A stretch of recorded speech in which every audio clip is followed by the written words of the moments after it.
How dare you? Why are you? He always does this. Just to rub it in my face. I can't even get out of this thing. What? You got a Rancor too now? His is bigger. What? Yes. Yours has like big crazy horns and shit. No, his is the cantina. His is the cantina. Oh my god. Edition. Oh my god. Listen, he has spikes. Listen, I'm not grateful. I'm very grateful for the adopted. He's got spikes. Look at him. Well, now he won't stop. See, he plays this game. Like I try to catch up to him, and then he just runs away. Stop running. No, my brother is just the Tard Wrangler of the two of us. He has to lead us around and be like, "Come on, come." Do you see his spikes? They're orange. Yes, they are. Quite nifty. And yours has big, gnarly horns. What are you crying about? No, his are orange. No, I get that he has the like spikes around his back and stuff that are orange and everything, but you got big, gnarly horns on the freaking head of the Rancor you got. Pretty cool. No, his are orange. Did you want what? You wanted an orange spiked Rancor? Would that have made you feel a little better? No.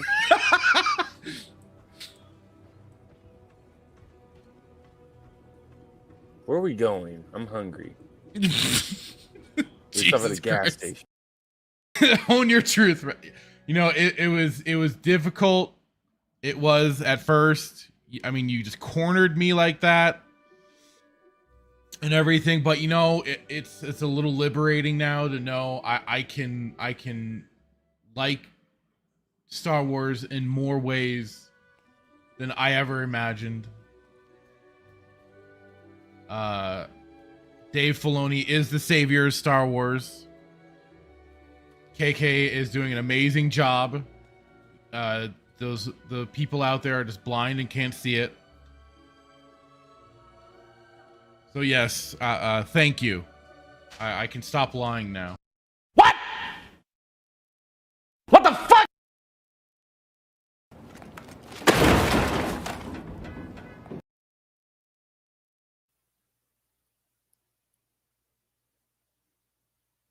Hello and good evening, everyone. Welcome to another episode of Saturday Night Sith, episode 103. God dang it. We would have probably been a little bit more ahead if we didn't take those 2 weeks off, but whatever.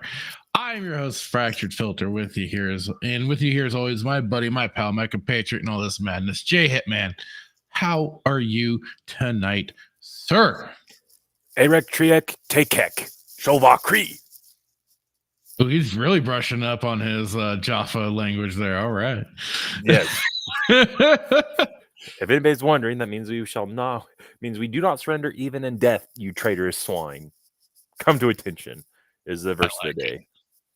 I like it. I can dig that. That's great. I don't think technically Sholva means traitorous swine, but I thought it had a cool range. That does give a bit of flair, yes. Like I said, I like it. We should do verses of the day. Like word of the day or sentence of the day. I guess it'd be weak. Yeah. Arik Triek Te Kek. Sholva Kree. You know, I could be behind that. I think somebody's out here gonna be like, gee, Hitman is really taking this whole Stargate as he's really getting into Stargate. And it's disturbing because now he's starting to speak Goal Uld. You just see me, you'll hear me at work just immediately yell out just the most crazy, just and like Sholva Kree. And nobody will know. Somebody said, like, did you just put a post-it note on your desk? Yes, I know. That said Jaffa Sholva and nothing, nada. You thought it was somebody else. I did, and I interrogated everybody. Almost brought back waterboarding.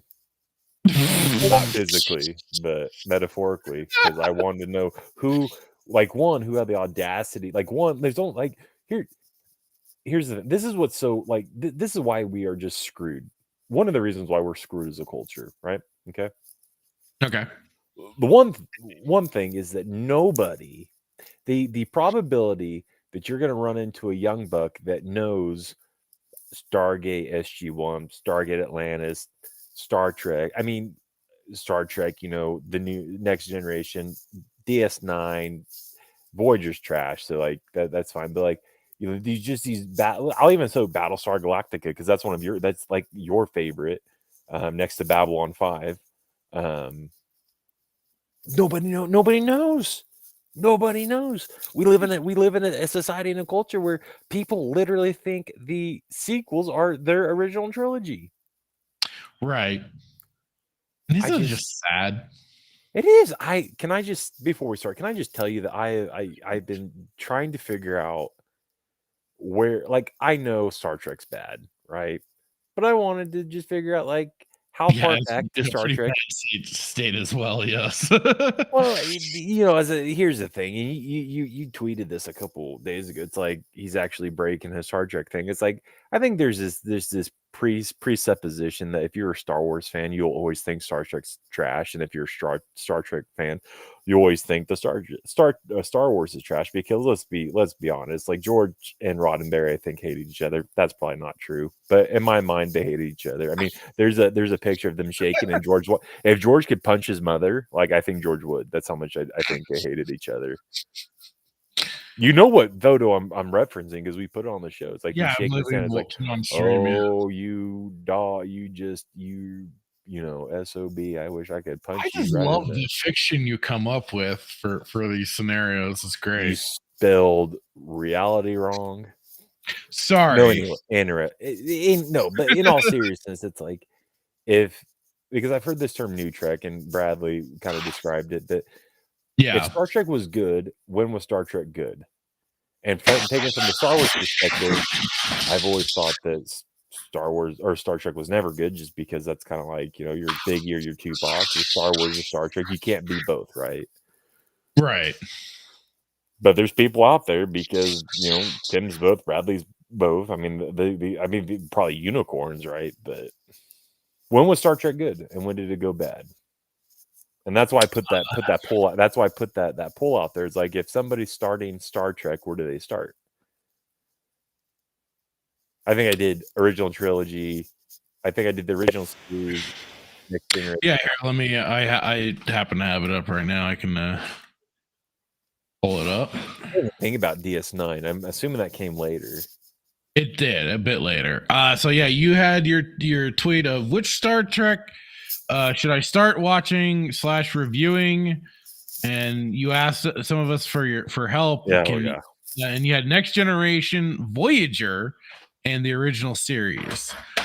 Static came in with Deep Space Nine.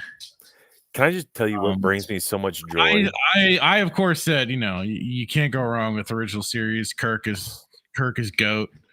Although Trophy Chief said trash. Down Upwards here has a DS9 is peak track for him. Which is interesting because the DS9, do they have the green uniforms? I honestly could not tell you. What brings me great joy in this poll is that there's not a singular person that voted for Voyager, and I love that because Voyager is absolute dog water, hot dog water. Original series lost. Huh? I said I feel sad. Original series lost. Well, I mean, not lost, but it was. Yeah, I thought that would have been like 40. Yeah, 42 to. Listen, I just don't know. I mean, listen here really quick. Like, I grew up watching, obviously, the original series with my dad. Right? He's a huge Leonard Nimoy fan, so that is nostalgia to me, right? Right. And then I grew up watching Hercules, and my sister would watch Xena. Right, so Hercules would come on because it's the superior, obviously, show. But I remember Star Trek Next Generation would be on, but also this Voyager trash would come on as well. And I just remember, I can't even tell you the characters' names, but it's Picard's second mate essentially, and the dynamic of that, and the Borg. I don't know anything of the Borg other than it's just this big black cube thing, and so. But I do have somewhat fond memories of watching Star Trek. And then Voyager, they basically had the equivalent to Chewbacca, the guy that had the metal sash around his freaking chest. And this is what I mean. Star Trek's stealing from Star Wars. See, it's literally He's a Klingon that's looking like Chewbacca. Had a bad hair day. I am not the right person to discuss this. All I've really watched Aren't you? is You're a Star Trek fan, though, aren't you? I've never professed to be. No. What? You wrote that in your diary. I had that in my journal. I wrote that down.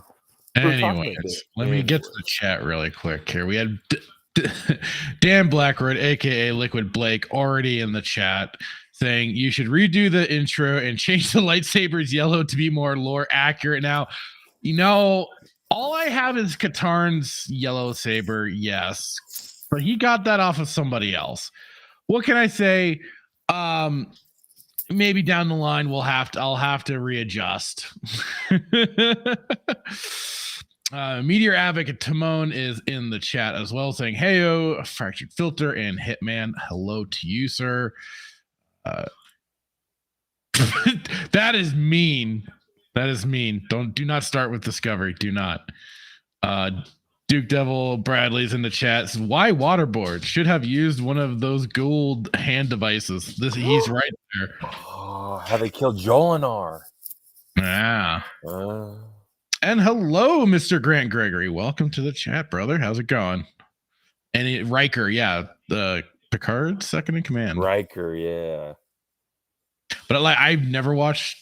Watched enough of Voyager. I went through first 3 seasons of Next Gen. I wasn't too big on it. Riker gives me Carthonasi vibes. Riker? Onassi? Gives me because two very different characters. I don't know. Karth is full of distrust. Riker is he is much more like that second in command leadership type role, and definitely more the plan, at least from the memes, like more the ladies man.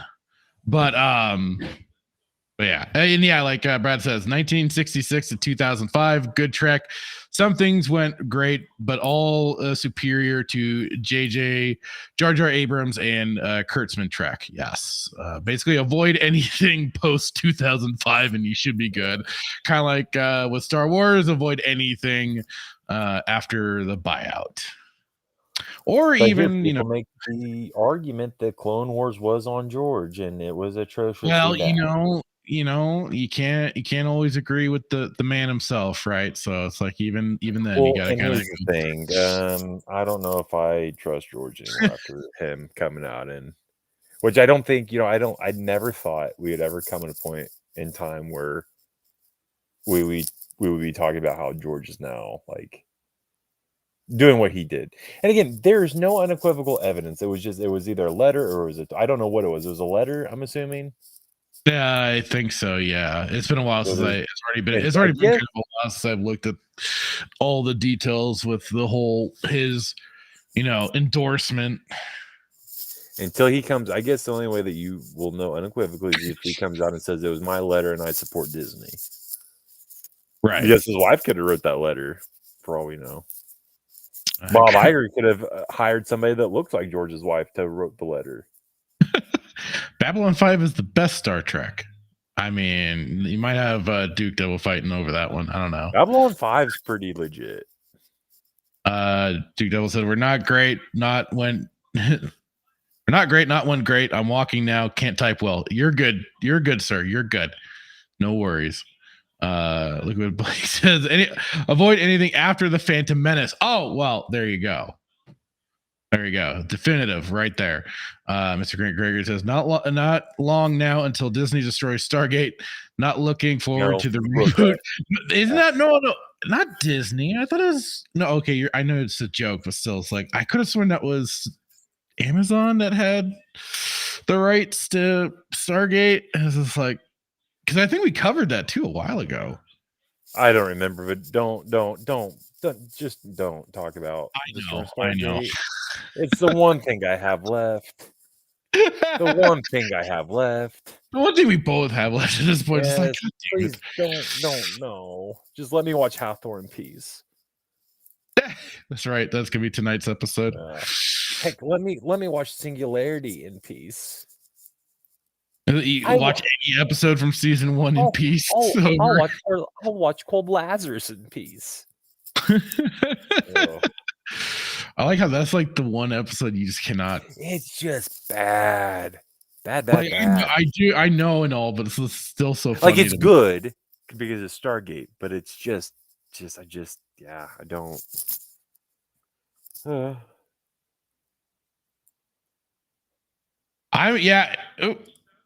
Meter Advocate Simone says we'll never watch Babylon 5. Fuck J. Michael Straczynski. Yeah, he's kind of he's a cuck. My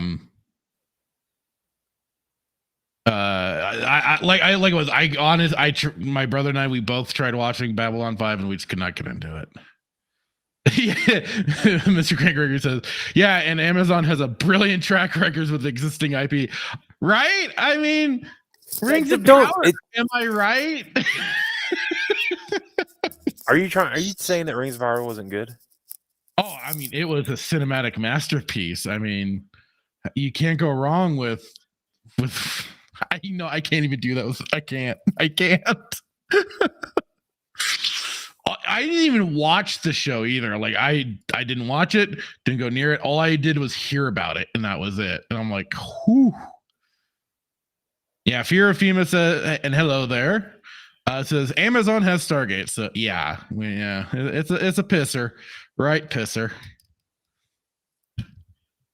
Dan Blackbird says the real inside story is George's wife wrote the letter while George was drooling over his TV dinner. He loves Matlock.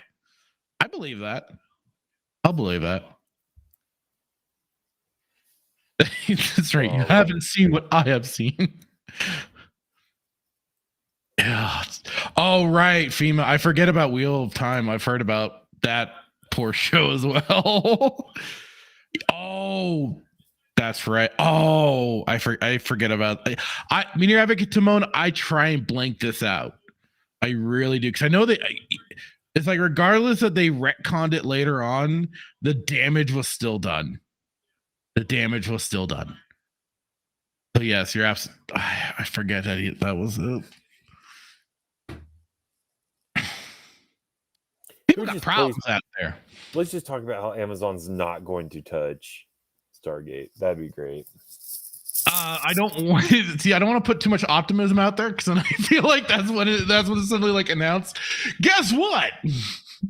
Stargate reboot is announced. It's like, no. I'm curious though if Bradley's still in the chat, or if anybody can answer this. Does the next generation hold a candle to Stargate? I mean, I'm sure some people would say, or it's probably right up. It's probably, if not surpassing, SG-1 to some people. Did you watch Next Generation? If you wanted more like a comparison, it'd be like Stargate Atlantis and Next Gen, maybe. Are you trying to say that Atlantis is better than SG-1? Well, I always take Atlantis, but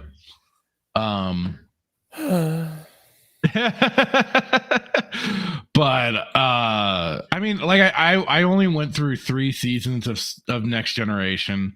What do you have against Richard Dean Anderson and Michael Shanks? I got nothing against Richard Dean Anderson. What? I mean, if I had to pick between Next Generation and Stargate SG-1, I would obviously pick SG-1. But it sounded like you just said the Star Trek was superior. Well, because you were asking about people in general, so I was answering that. For people in general, might lean more towards the Next Gen. I still don't understand the whole phaser thing. Like, that just like, where's? Yeah, I don't understand that. Well, you see, Dave Lackery is on with us. Stargate SG-1 is better than any Trek. See? Yeah. Wow. Tuscan Bob's in the house. How's it going, sir? And says Stargate is as gay as Spider-Man. Bro. Which one? Because there's apparently a multiverse of Spider-Man. There's Spider-Pig, Spider-Ham, Spider-No-Ear. He always hits right to the core, doesn't he?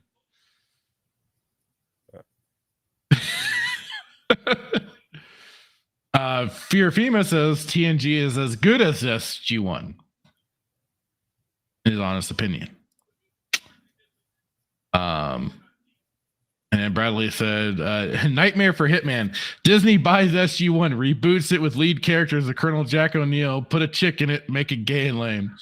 Don't see why do you have to do this? But see, Bradley, I can get behind you on some. This is gonna happen. Phrasing. This is gonna happen. I'm gonna wake up in a cold sweat again. Yeah, I'm gonna wake up in a cold sweat to where this is gonna happen. Why would you? No. Why you want no? So this is what they do. They take the main character out, put a female in, and then just and then no. Nope.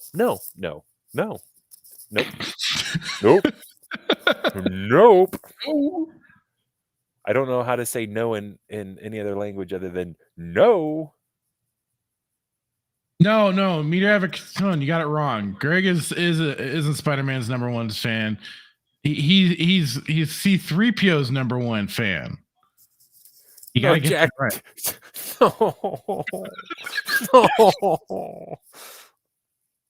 Now watch, Tuscan Bob's gonna downvote the stream just for that. Jacqueline O'Neill. I didn't mean it. I know you would rather take a Gadurfi stick to the back of Anthony Daniels' head. I know. I was kidding.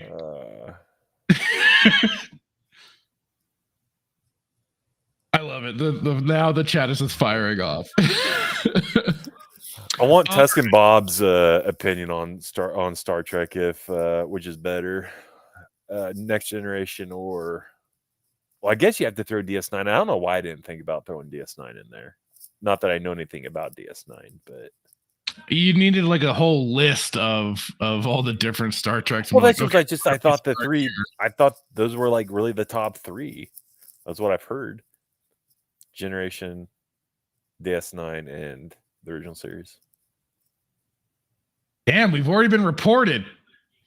All right, we're doing our jobs. Let's go. You haven't even gotten into any of the topics yet. Report. We're just bullshitting right now.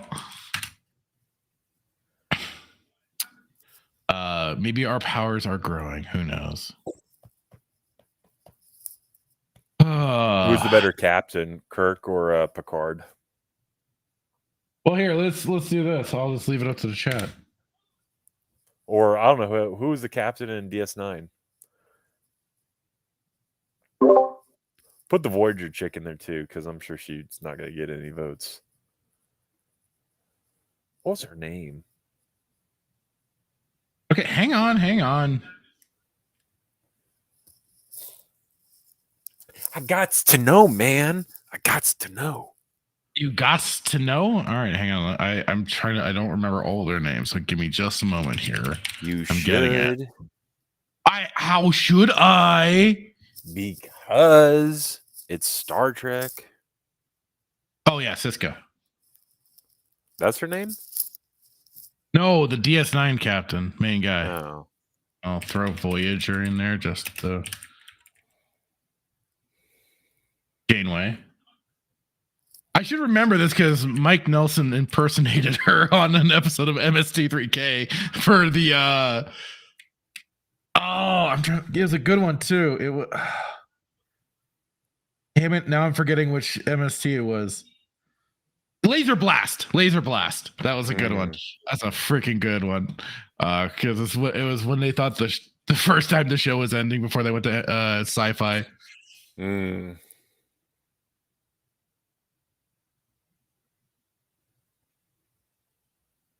All right, chat. I threw the poll up. You guys can vote to your little heart's content.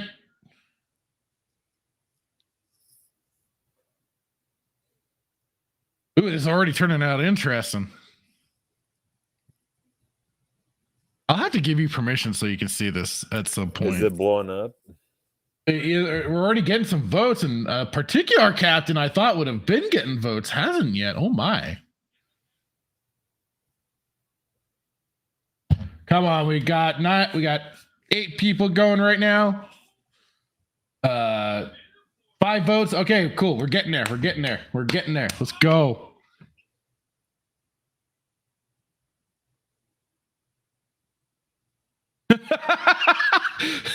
Wow. According to Tuscan Bob, Chekhov having the calm during an episode of season 3 is a better captain than Picard, Sisko, and Janeway. Only Archer is is better than Chekhov. Wow. Okay.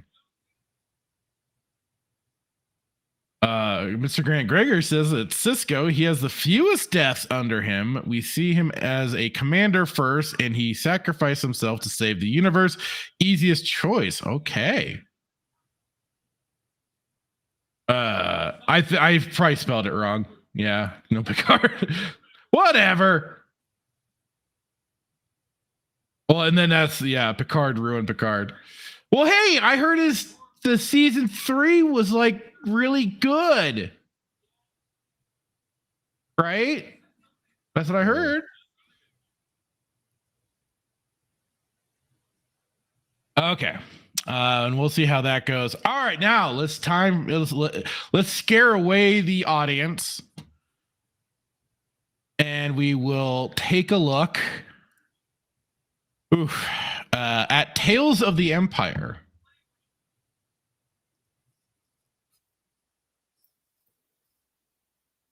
This dropped, I think, 2 days ago. So what do you know? Something just in time for our show. Right? Ironic. Well, naturally, Timon, you can't beat Hammond of Texas. You just can't. All right, let's... 2 minutes! Freak. Why do you seek Imperial favor? Years ago, my people were all but destroyed. I find it funny how now they're reinserting that she's a Night Sister, even though her first appearance showed no signs of that fact. But hey, now she is. And now she's a specially designed one because they all looked the same originally in the Clone Wars show. My anger gives me strength. It is that strength I offer the Empire. Offer accepted. I'm here to present you with an opportunity, Paris. And did you get my link that I sent for the Paris EU? Yeah. It's funny how much they have destroyed this character. And just all the retconning that Filoni did through the Clone Wars series, because she was a much different character and didn't go all terrorist Jedi and dark side at all. It was actually a healer and much more kind of borderline pacifist. But I mean, how far can that go in a war? But you know, it's funny how different they changed that up, and just again more that not deconstruction maybe, but just the destruction from Filoni cherry picking out of the EU. Just be glad you're not a Jedi anymore. Your path is set, Morgan Elsbeth. I will fulfill. And hey, I don't disagree, Tuscan. That's why we've started watching Stargate and reviewing that instead of watching Star Wars. I leave the watching Star Wars now to Rhino. I let him do it because let him torture himself with Bad Batch and shit. Feel my destiny.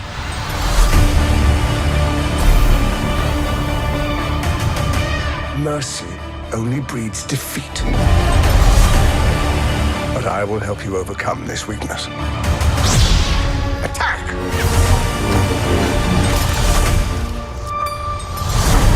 You said the Empire would help to change things.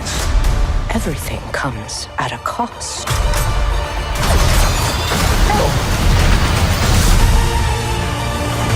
My world has been burning since I was a child. You cannot stop what has begun. Now you must face one final test. To join us.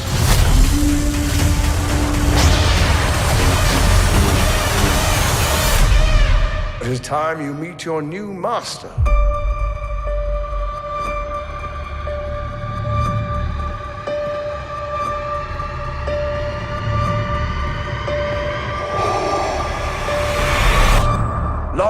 live the Empire.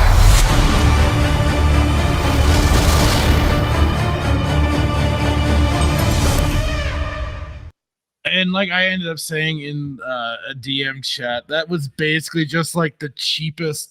How did I phrase it? Hang on, I had a particular wording for it, but it was just like the cheapest like draw that you could go for to try and cheap hook to draw people in, which was showing off Vader at the end there, and like because even like it's like OG Star Wars, she was pointing. I was like, why only show part of Vader when there's no mystery to it? You already know who's walking up in the screen and everything. What's the point of hiding it? But it just doing it that way, like I said, is it's a cheap hook. It's just that little Vader, a Vader cameo. I'm so shocked, says Tuscan Bob. Absolutely. And especially for the time period it's no surprise. But also like it is that's that draw that they need, because just having their little goofball inquisitors isn't gonna sell this show to basically at this point the dwindling viewership of Disney Star Wars. And even as from watching part of the spacing last night, Tim was saying how, again, more looted titles, because it was West End Games, I think he said, which was originally another Tales of the Empire thing. I'm trying to I should have had this already. Although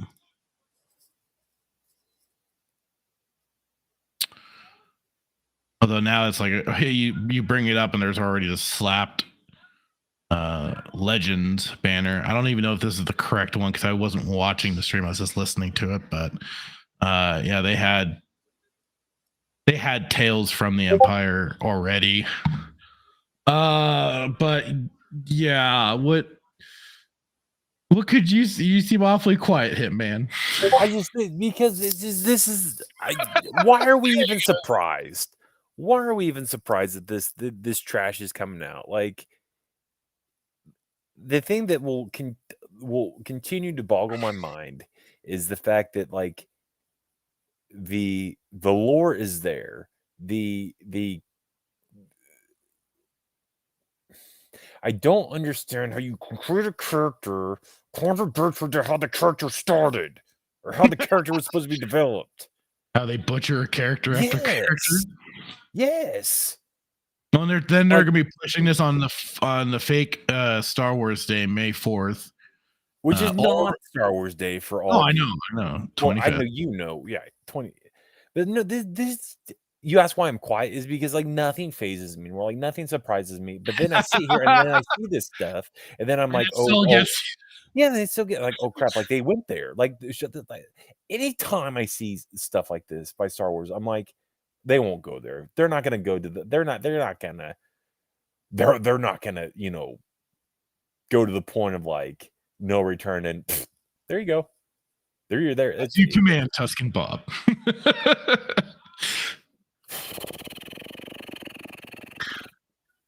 Yeah, right there. That's my respirator because that's how I'm breathing right now. No, it's just dumb. It's just so stupid. And it's like, and they did it with Boba, man, and it's just irritating. I don't, like I said, I'm not the most knowledgeable about bears, but again, it doesn't surprise me that like that. Yeah, that they're again just furthering the character destruction. We cannot have a character that would act in the manner in which Boba Fett actually acted. We can't have a barbarian type character. We have to demasculate him and make him look just like weak as all holy hell. Yeah.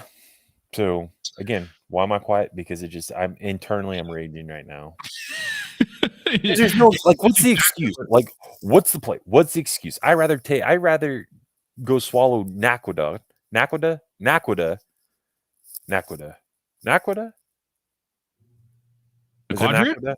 No, Naquadah, the thing that's in the Stargate. Oh, I know. Yes. Swallow a glass of Naquadah and then like watch some of the stuff that's coming up, because it's just and we've been doing this for 103 episodes. In 103 episodes, I still have yet to figure out why they have why they do what they do. If they came out and let me tell you this, if they came out and said, hey, we're going to basically make this character, we're going to take this character that was already established and turn it into this, and we know that it's wrong, and we know that it goes against everything that the character was built on, but we're just going to do it just to piss you off, I can get behind it. Because at least you're telling me that your intention to do it is to piss people off. Yeah. Right, but there's no it's instead of acting benevolent, like they're just doing it to give the fans something and stuff like that. Yeah, and they're guilty, and the fans are guilty. The fans are the fans that are eating this up. The Disney shows are just as guilty as they are because they're eating it up. They're not doing their research. Yes. How and this is the thing. I'm not the most knowledgeable about Star Wars. Okay, I've said this before. Yeah, I get it. I'm still learning. What I will say, I will still consider myself a true Star Wars fan because at least I take the time of day to try to research stuff versus just eating up anything that they throw at us, right? And so when people do that, like the Disney shows, as my opinion, this is subjective, I don't think they're Disney fans because you know nothing about the lore. If everybody knew how Boba Fett really operated and truly know his character, the way that George wrote it and within the EU, and then they watched Book of Boba, they would be like you and I. They'd be like, what is this asinine dog water, Power Ranger, Booker T, Spinneroonie show that I'm watching? Well, and I do think we got Tuscan Bob who threw it out pretty well. It's like he said, who cares what stories they tell? They have no connectivity or continuity, which is something I've always been saying. They're only consistent being inconsistent, and nothing done is permanent. It's just whatever mental diarrhea spews out of the dog fucking Kmart cowboy. And yes, I mean, I can't disagree with that. It's spot on. And like the Kmart cowboy himself said, it's a giant sandbox for all of us to play in. That's what they do. They're in their sandbox. They're all making up goofy fan fiction stories. None of it makes sense. None of it has to make sense, apparently, because none of them are keeping in communicado with what's going on. Why do you think people... let's just make whatever the hell we want. But why are people eating this up? I don't, I told you I had your birthday gift. Like I went to the local GameStop and they have Ahsoka's headpiece on sale, and I actually buy a gift card and get it for you because I think you look good in it. But, he thinks he's funny. No, in all seriousness, I don't understand how people who have a brain, everybody has a brain to an extent. I mean, everybody has a brain, but whether or not you can use it, that's up for debate. But I just don't understand how anybody can like this stuff. Like I don't understand it. Ahsoka is okay, this is my logic. Okay, so you've said it yourself. Filoni is the savior of Star Wars, and by admission, therefore, Ahsoka would be the savior. Not according to Bradley. I mean, that seemed pretty convincing to me. But no, Dave Filoni is the savior of Star Wars. Ahsoka's his character. Everybody loves Ahsoka. I just Tales of the Jedi's popular. I just don't. I'll never understand what the appeal is. No, neither do, and that's why we've ourselves of, we'll talk about stuff like this, but it's like that's why you just can't after a point. It's like, no. And I feel bad because on their side, like, oh, haha, so you guys only lasted 103 episodes and we broke you. It's like, well, it's not really like you broke us per se, but it's like, oh, you did break, I guess in a sense, but I don't know. Hey, you can only just listen to that shit so much or watch that shit so much. It's like, well, and yes, I'm with you, Dan Blackred. I blame Rhino the most. Tuscan Bob also says Rhino is one of the worst Disney shows on YouTube.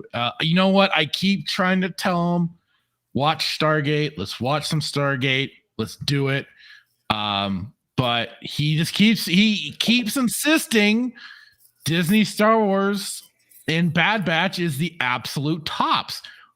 I don't know what to tell you. Is this sarcasm? A little. But But the other side, is he? Hey, BD Jake. Yes, does he like the keep stream, watching stuff? everybody. Please do and share it out Does there. he? Is he a shill? He's not a shill, right? That's sarcasm. I'm fucking around. Okay. But he does do it though. He plays Survivor, for goodness sake. He did. And hello, Trish. She says Filoni saved Star Wars cons. Listen, he did. He saved it from being great and awesome and turned it into dog water. Yeah. And then Acolyte, everybody's talking about how made me want to buy a box of books I have never read. Hey, Brandon Trent, long time no see, sir. How's it going? Saying hello, Fractured Filter and Jay Hitman. Long yes. long time. Hope you're doing well. And yes, read carefully. Always read carefully. I want to get to also like what oh, hey, Red Hoodwinked, how's it going? Says, and then Fallen Jedi wanted you to think that Marin was the last Night Sister too.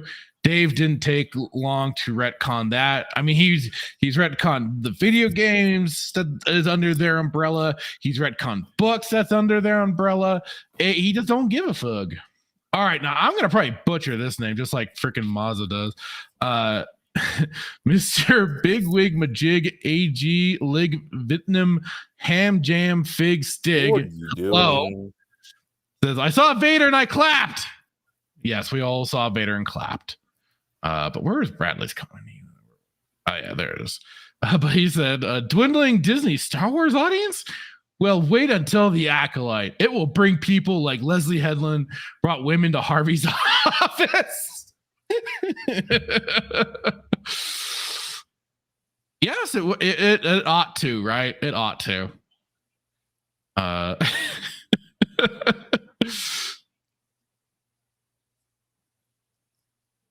BD Jake said, snatch defeat from jaws of victory.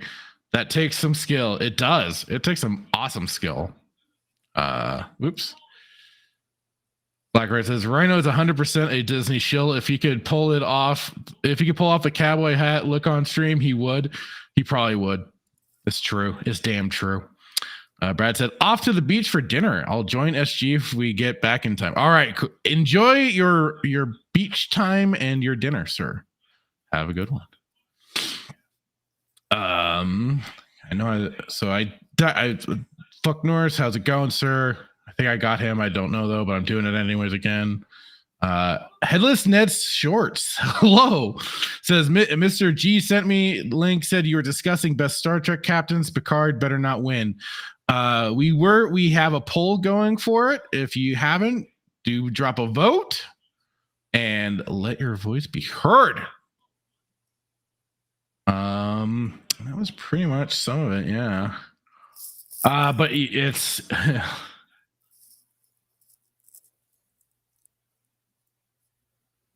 yeah, pretty much. Yeah. Tuscan Bob says Harvey's victims aren't the whores who fucked him for their careers. His victims are the ones who said no to him and then had no career. Remember that. Absolutely. 100%. I mean, that's what I also find funny about a lot of the people, a lot of the quote unquote, also the culture warriors and stuff like that, where you have these people that are saying, man, we just got to get the Hollywood industry to go back to where it was in the 90s and 80s and stuff. And it's just like, you kind of have to take a hard pause and go, wait a minute, guys. It's only thanks to now that, yes, we are getting a lot of the spilling out and all the information out, but you do realize what was going on in the industry since its inception, right? And you want to go back to another point where things were much more closed and behind doors. You're kind of, and even then, like it is too, it's like you want to go back to when they were better at lying to you than they are right now, because their egos are so inflated that they think they can get, and they are getting away with everything because people keep returning to the goddamn things. But it's just,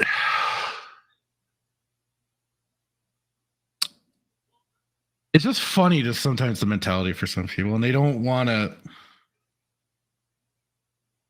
And this is why I am full on the fucking bandwagon of it needs to burn. Hollywood needs to burn. The gaming industry needs to burn. The music industry especially needs to burn. They all need to be burned down and restarted from the ground up. Mm-hmm. So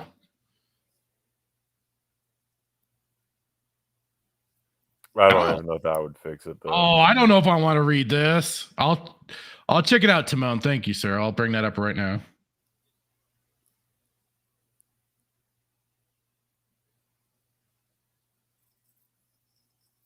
Wait, where did you sent in Discord Gate World article? Oh, I see it now. Okay. Got it. I got it. And hey, Spartacus, how's it going, sir? Welcome to the fun.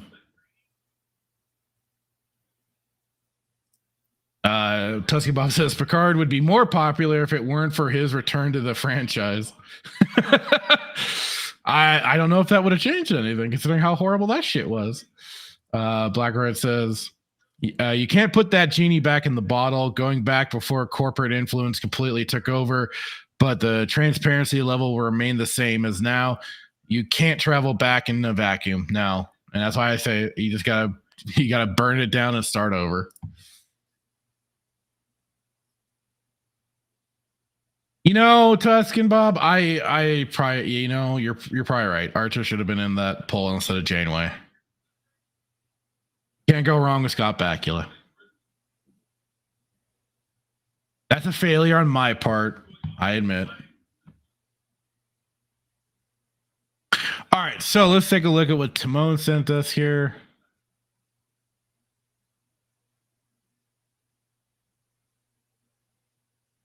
This from Gate, or this is over on Gate World. This is why there's no new Stargate yet. It's been 2 years since Amazon bought MGM. These factors likely have kept Stargate off the announcement slate, which please keep it dead. I know this has become something of a punchline lately, but I'm going once again to ask a question that has plagued the minds of fans for many years. Where the hell is new Stargate? And you should smack yourselves if you keep asking yourself that, because it had its time, it had its place. Stop trying to revive franchises that have been put to rest. Please stop it.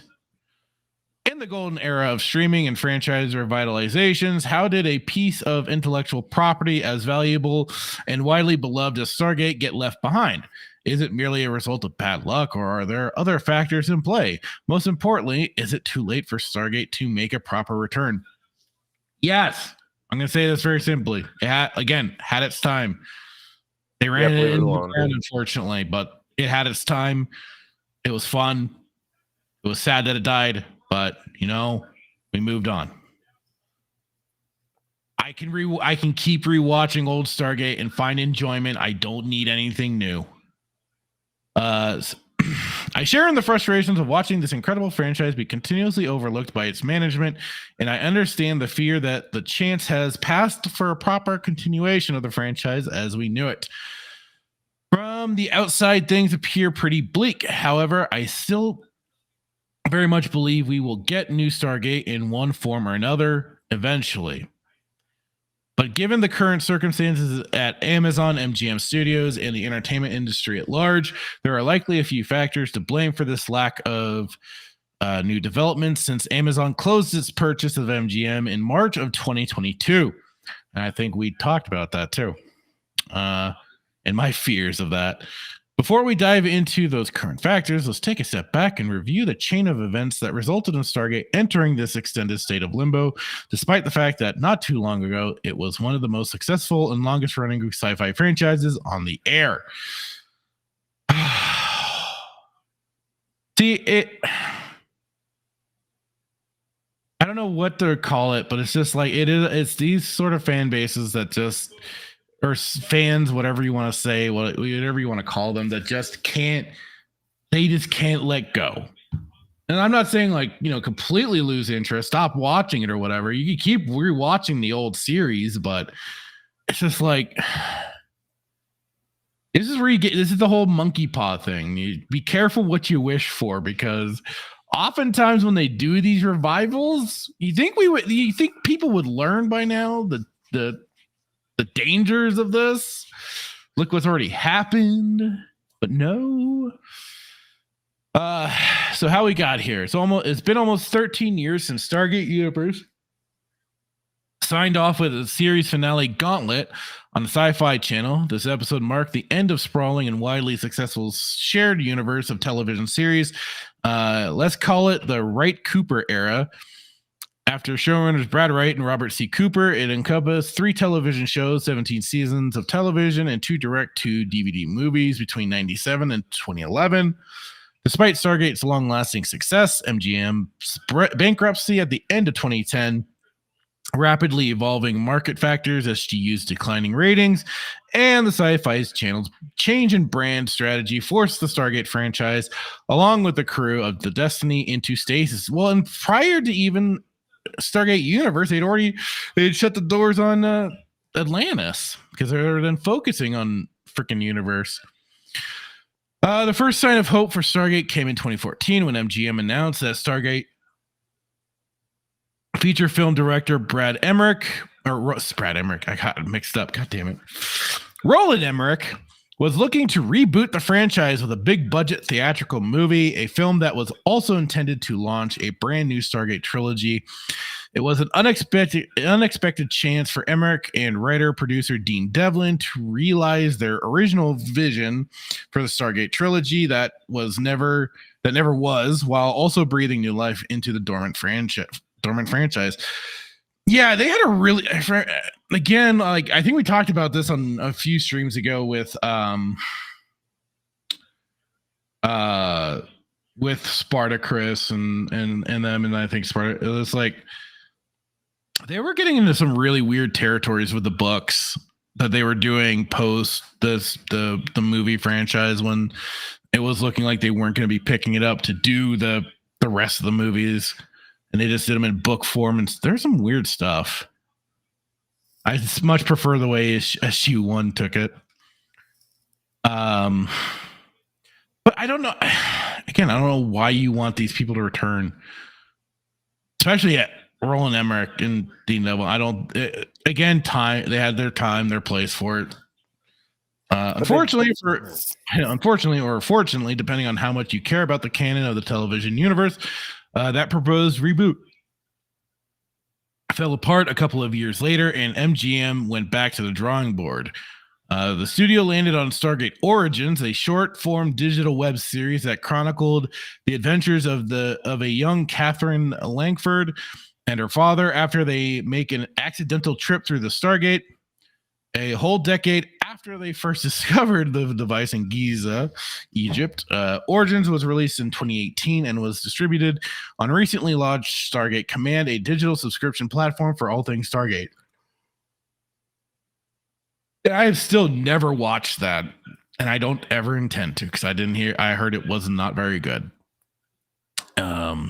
Origins was a modest success as far as web series go, and was also turned into a feature-length cut that was released on video on demand platforms like iTunes, broadening the series.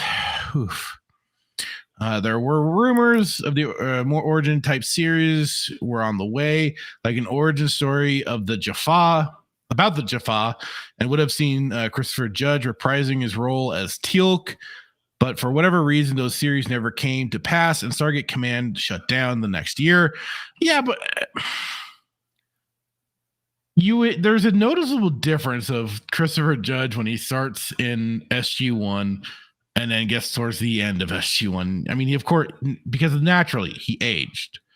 It'd be a little weird to try and bring him back in a younger form unless they were trying some digital shit. But even then, but 2018 was still hopeful for the year for the franchise, as longtime Stargate writer and series co-creator Brad Wright announced that he was once again in talks with MGM about potential project. By early 2020, Wright had completed a pilot for a proposed 4th Stargate series. This is getting lengthy. But as Bright was completed his pilot and took a script to streamers and networks, the COVID pandemic hit. Hallelujah, I guess. In this instance, thank you, COVID. Film and TV production shut down along with the rest of the site. I think that should have been a sign that you should not be going near this. If there was hope the pandemic's end would bring about renewed interest in Wright's proposed series, that hope was dashed May 2021 when it was announced that Amazon had cut a deal to acquire MGM for $8.45 billion. Whew. During a massive acquisition like this one, projects without an active green light are typically shelved and subject to review by the new owners who often have a different vision for the studio and its future projects. Yes, that's why you don't go clamoring for this sort of stuff. No, stop it. Don't. Wright himself later admitted that the acquisition of MGM and the regime change within the studio almost certainly doomed his fourth series, saying that all the players have changed in the interim, so it's likely destined to gather dust. But with all the information, now it's 2024. Amazon's acquisition of MGM has been completed for 2 years in a slew of movies, TV shows, including some. So that's also why you've been able to watch Stargate on Prime, Right. That's been helpful, at least in some degree, helpful for you to be able to watch it, I guess. Even if Amazon MGM Studio was permanently scrapped Wright's fourth series, which in my opinion would be a huge mistake, incorrect is a plus. Leave it where it is. It is surprising that the studio offered no update regarding Stargate's future. So what's the holdup? As far as I can tell, it's these factors. Oh boy. Stargate might not be an immediate priority. Well, obviously, or else they would have already kicked a series out by now.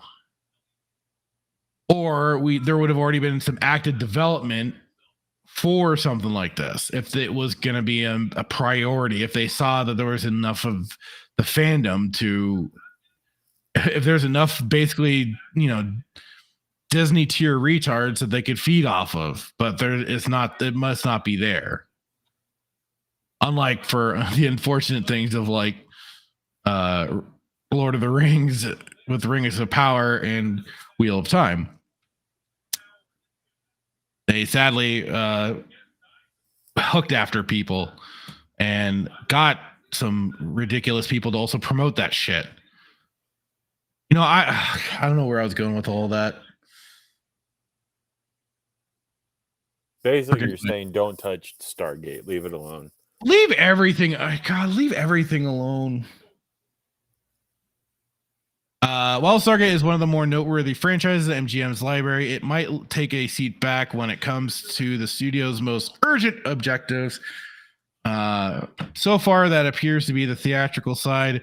With something like the Rocky franchise, MGM has a successful and active series of theatrical films, the Creed movies, which gives that franchise a lot of momentum and makes the step clear. Studio. God. On television, we've seen any official statements related to MGM's legacy properties, aside from James Bond reality competition show. What? Seriously? MGM's currently active projects are either brand new or holdovers from before the sales, Vikings, Valhalla, Wednesday, etc. So, again, I'm perfectly fine with them shelving Stargate. They don't see the potential currency in it. There's not enough people clamoring for it, which again, thank God. I guess you can say that's its saving grace right now. There just isn't a clear immediate path forward for Stargate. Sure, that opens the future for a variety of possibilities. That's not to say Stargate is not important. I still believe that Stargate is on Amazon, MGM's post-acquisition to-do list. It just means the studio must manage more considerations before putting something into production and are more likely to take their time with it. Working hard to get it right.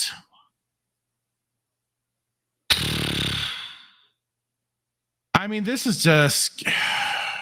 I'm already tired of this shit. Because this is just people monkey pawing the crap out of this.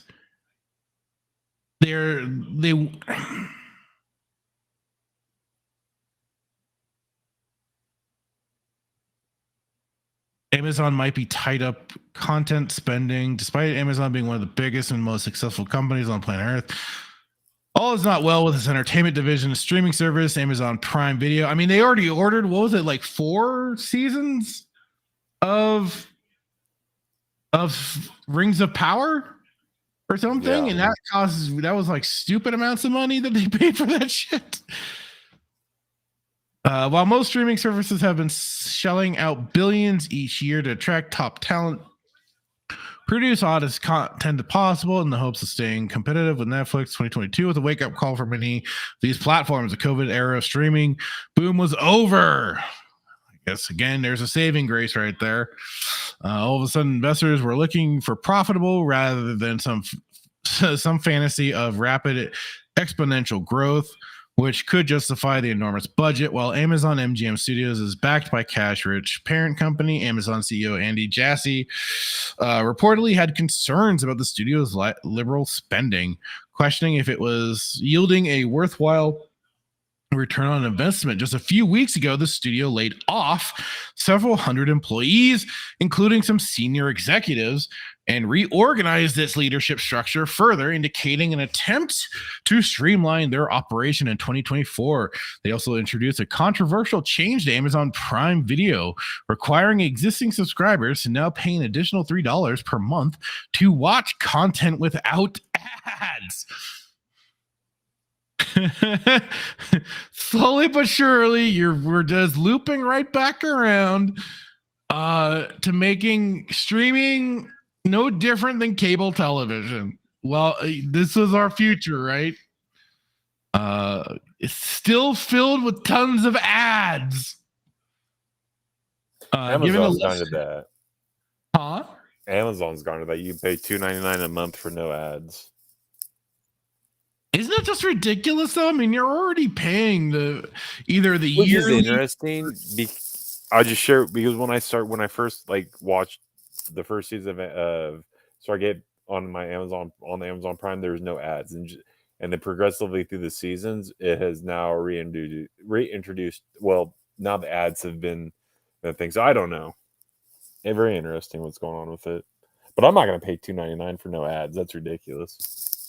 Well, no, and Hulu was kind of the proponent of starting that. Hulu was the first, Hulu was the first one where they had their quote unquote free platform, and then their paid service, which got rid of ads.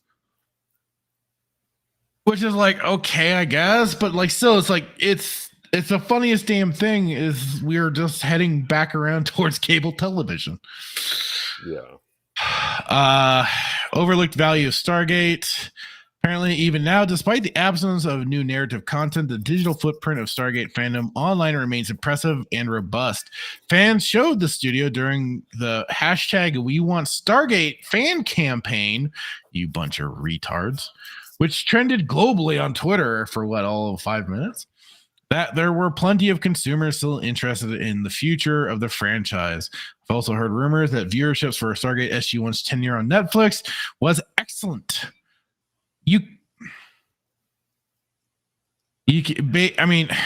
Again, rumors, nothing concrete, because you can't get any concrete information for sure, for definite, on what the viewership numbers actually account for when it comes to streaming, because so many of these companies have different variables for what they count a view to be. So it's I guess maybe not impossible, but they could bring out a metric, but it's like it would be like what's the highest viewership for however long they lasted. If they made it through the entire episode, maybe count that. But it's just like, again, how do you quantify some of this stuff? Stargate is a long story of globally recognized powerhouse of a franchise. Yeah, I'm sorry.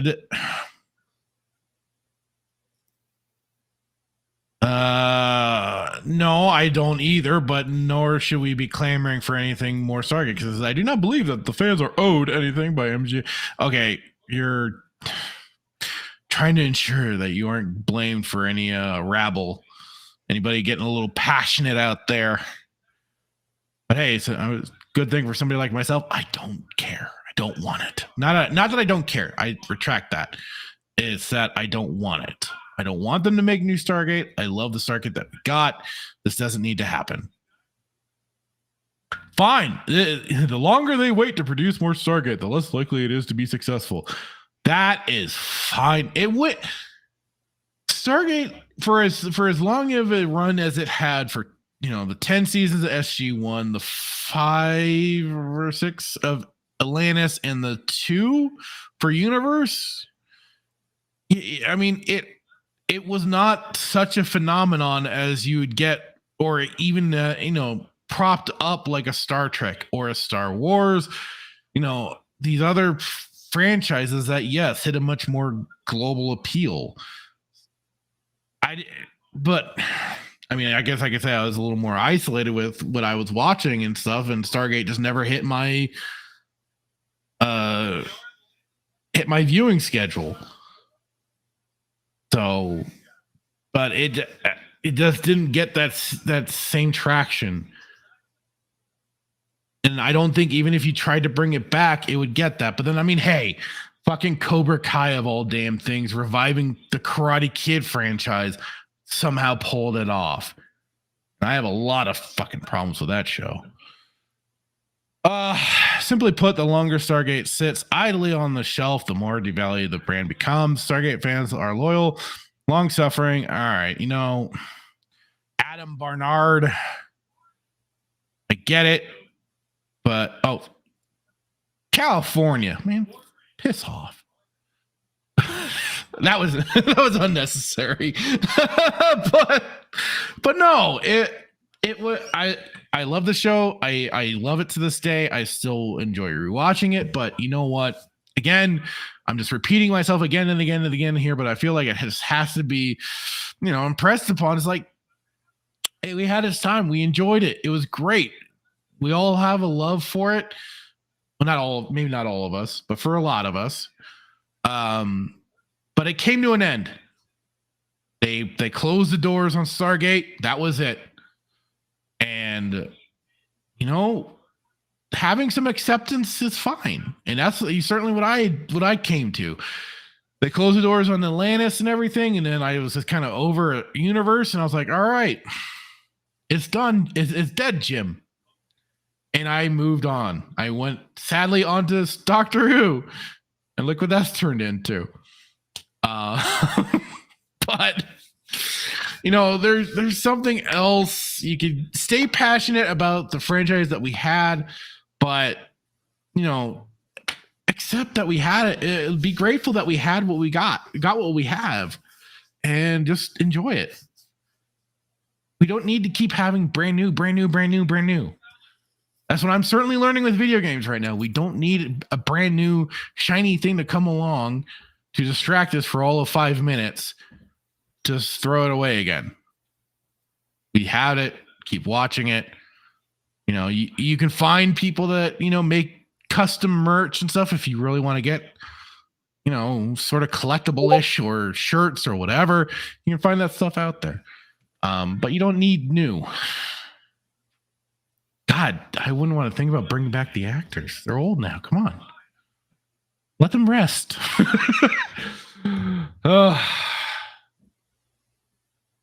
We just to interject. I mean, we see this though, right?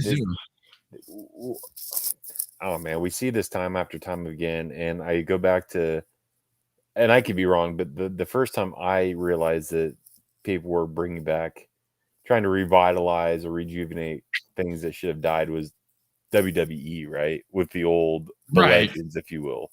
They couldn't come up with anything new. Triple H, who runs the company with, obviously Vince and everything, like they create creative, couldn't come with it. They couldn't come up with anything new. The new characters and stories they were telling were just trash, right? And I'm biased because I think the Attitude Era is the greatest era within wrestling that we ever saw, right? But the point I'm trying to make is they couldn't do anything. They couldn't create anything that was captivating. I'm an old fodder, I guess, but so they brought back old stuff, right? Right. And try to repackage the old, right? Yeah, and we see, and this is where we're at. This isn't the first time that this has happened, right? No, you're right. And isn't it funny too? It's a Star Wars. Yeah, Like the whole sequel trilogy was based off trying to establish new characters and knowing that they sucked, right? To well, bring to in the us, old. It's just right. a retelling of the original trilogy. No different than wrestling. They're telling like so that's just my opinion. And this is just it's so sad. It's like what happened? What happened to being able to create stuff that was captivating? Well, and I like kind of Tussin Bob here said, franchises need to end. Let them be. I agreed. Not everything needs to run forever. There's a clip where Sir Ian McKellen is on the Graham Norton show. He's with there with Sir Patrick Stewart, Sir Ian McKellen, and I think Hugh Jackman, right? And Graham Norton asked the question, "Would you go back?" And he's like, and I don't want to misquote, but Ian McKellen said something along the lines of like, I don't want to be a part of the tired old franchise, because this is back when I think I don't know if Logan. No, X-Men? yeah, it was X-Men. It wasn't Logan wasn't out yet, but he's like, these problems with these tired old franchises, and I forget exactly how he ended the interview, but that's what these are. They're tired old franchises. Let them sleep. Let them don't let them have their they have gone down in infamy for a reason, right? But when you reboot something, now you're away. It's like just let it be. Just acknowledge the fact that you can't come up with anything else on your own, and that you basically rob Peter to pay Paul, right? Let them be, man. Because the minute you start messing with them, like Lord of the Rings should have ended with Return of the King. They did the fight. Then they wanted to do the Hobbit. They want to do all these stories. But the point I'm trying to make here is then they did the Ring of Power, and that was trash. And that was trash because they didn't have the rights, right? And they didn't want to wait to try to. They only had rights to the Silmarillion or something like that, which was even itself just They didn't have anything. They didn't have Tolkien's the full right. They didn't have the full rights. They didn't have rights to the Hobbit or the trilogy. So right. So it's like but that's it's I don't know. It's mind boggling. We live, and maybe it's because these trilogies have already been created, but it's like you're just stealing from them and trying to make stuff your own, and it backfires time after time again. The only franchise that I'd say that isn't quite to that point would be like Mission Impossible, right? There's a couple within the 7 that like Rogue Nation and 5 but typically within the set, they're pretty legit movies, they're pretty well done, right? So the minute that 7 ends, I'm hoping that Tom Cruise will be like, no, it's done, right? And nobody's gonna 10 years later done Mission Impossible 7 Part 2. Yeah, right. But I'm sure, hopefully that franchise will end. So, well, yeah, Dan Blackbird said, I love SG-1, but even that show went on too long. 8 was the last good season, but the quality dropped from previous seasons. And I agree with you there, because seasons 9 and 10 are very iffy to try and get through again. They tried introducing a new character through Ben Browder. He was okay. I forget it. Mitchell or something. I forget his character's name, but it wasn't bad. The whole Ori stuff, you take it or leave it. Honestly, it's like it is. I always say you get to season 8, and then as soon as they revive Jack, start watching Stargate Atlantis and start going on from there. You can watch the rest of season 8 if you want, but for the most part, I mean, you can just kind of focus in on going through Atlantis. Yeah. So you're saying don't watch 9 and 10? What's that? I mean, I'd say for you, since you're going to be going through it for the first time, do it. Yeah. Just to check it out. But that's my I guess, and like I said, I haven't got to that point, but it's why could it here's the thing, man, SVU's going on 25th season, right? They just renewed I think they're starting 46. SVU. Yeah, man. Been going on for donkey's years. and NCIS is on like. Yeah, that's still going. I 20. think Gibbs finally left, so He did. So it's like NCIS. I'm like, I wouldn't. I would only go to a point for that series as well, Right. because like it falls off after a point. why did it end at 10? Could it have gone further? You can't sit here and tell me that like SVU is justified in going 25 seasons and Stargate doesn't. Stargate, in my opinion, blows SVU out of the water. Maybe it's the creative. I don't know. I hate to sit here and think that like, no, it needed to end at 10. And if it did, like, why? Could it not have gone further? Could it not have been the SVU? Could it not have rivaled that? Like, I guess after a while, you end up, there's only so many stories you can tell. But SVU's gone for 25. I give up on a poop after 20 minutes. 25 seasons this thing has been on. Yep. You're telling me that it's the same old thing. Girl gets raped, dies. Guy gets raped. Like there's only so many crimes you can commit before you replay the same. Have the same thing over and over again to make it interesting. Like, is there so many? So Spartacus corrected me here. He said they didn't have the rights to the Silmarillion. They had the rights to a section of the Silmarillion and the appendices in the Lord of the Rings book trilogy or something like that. That's right. Yeah. I just thought it was the general Silmarillion. I haven't. All that stuff, all that information, I've just kind of forgotten. Yeah. And sorry about that. My Discord was I didn't know when we do the watch party, I have to pipe things through so people could hear on stream and everything. So that's why you're hearing my desktop stuff. Sorry, but it should be muted now. And hello, Unlimited Stick over on Twitch. How's it going? Has a little custom emoji there. Can't quite make it out, but although I don't see it over on Twitch, that's weird. Let's pretend it would have been a good show if they had all the rights. Hollywood is not capable of making good things anymore. Agreed.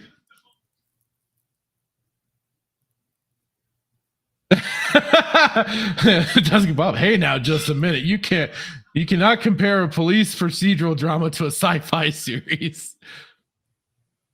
Just saying.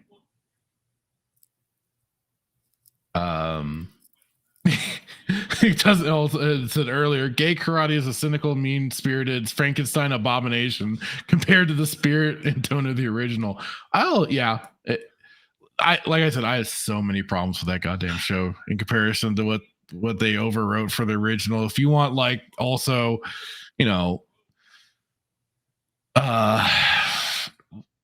rewriting continuity and stuff like that happens within the first few minutes of freaking Cobra Kai, and it annoyed the shit out of me.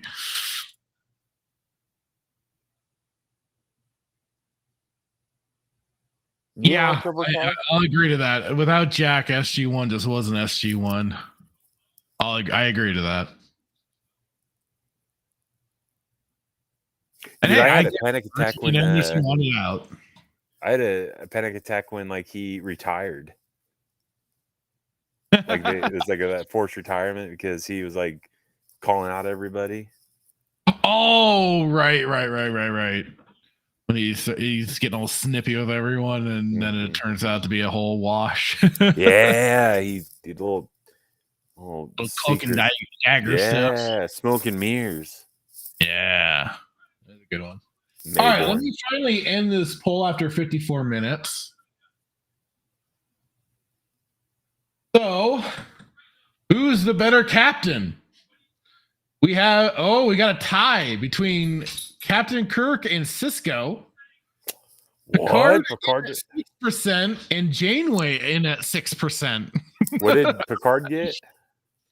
Picard got 6% as well. Everybody's in a tie. Picard and Janeway are tied as being losers, and Cisco and Kirk are tied as being the goats. So there you have it. Doesn't help me any. Oh, well, it just means go from Star Trek, the original series, to then Deep Space Nine. That's right. Excellent work, chat. I agree.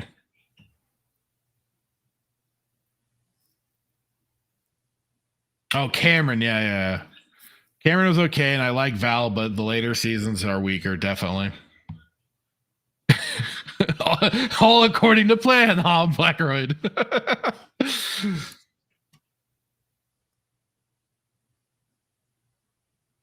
We discovered nothing.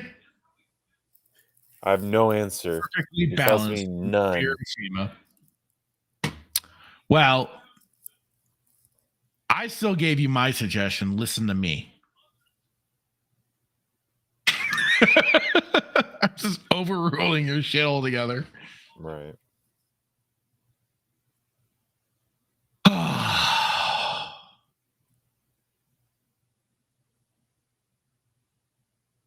Okay. I do have before we get into some other things. A little bit of a I found this to be kind of cool. Let me grab it.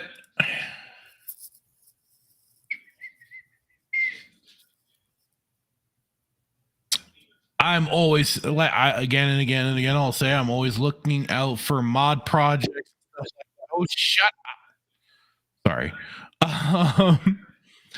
but always looking out for mod projects, and this is an update of one that I haven't checked out in a little while now. Let me see if it also has some other information, just really quick. Yeah, so oops, no, let's see. Let me try and find if they have a mod DB page really quick. Because this is looking pretty good as it is. And it's non-Star Wars. This is something entirely different. I don't think this is it. Well, wait. Oh, there. Okay, so this is the YouTube page for it, and this. Oh shit.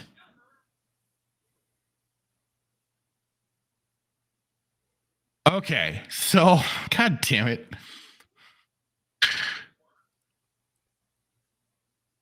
Let me just look at the. Okay, so 2 months ago, 4 years ago.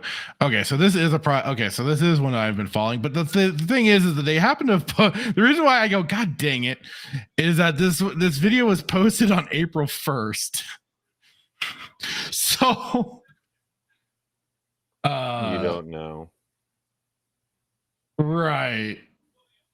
But I mean, like they've done already other videos showing it off, so and it looks to be a lot of the same stuff.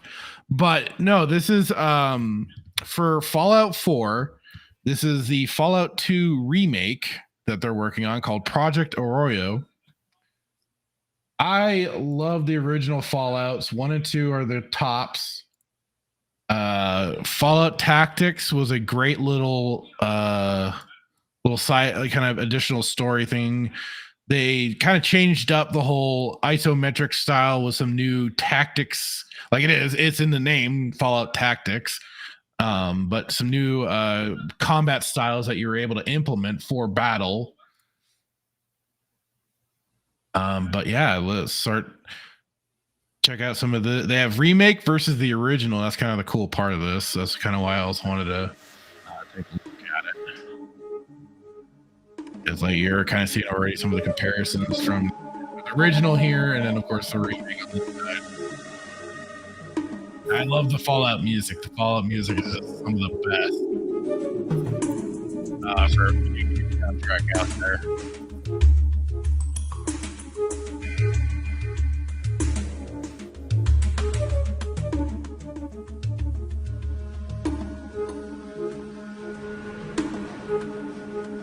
I don't know if you can say there's something kind of lost when you get out of the isometric style, but it is also still kind of cool to get that ground level experience of it. What you're not seeing are the geckos.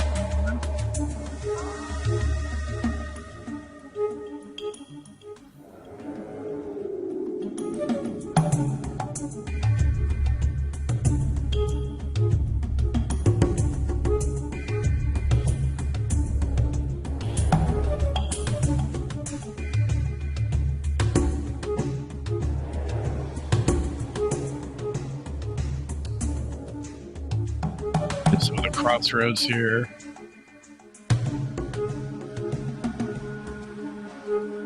I don't remember if this is where you're heading into one of the vaults or not. Looks like a vault. Really, Well, like- I thought vaults were all metal. I don't know. No. Like you're because a lot of the vaults were underground, so you kind of had to go through underground tunnels occasionally to get to some that were around.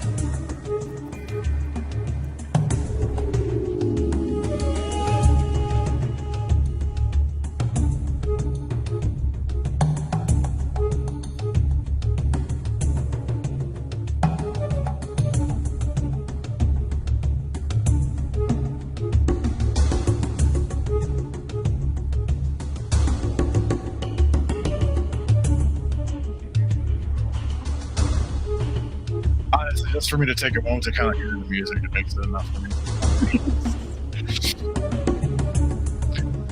I wish they would kind of show. I like that they showed off the temple originally.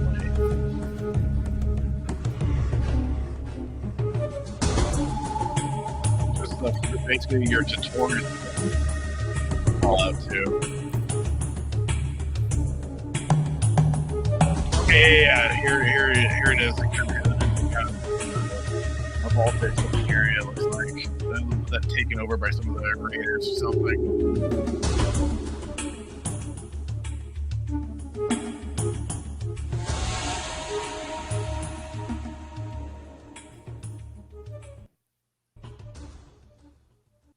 Email your and they do have like links to it. It says this project was made with support of the Creators Network. If you're a mod, author, artist, voice actor, or creative interest in helping mod your project, please join our Discord. They have also the link there. And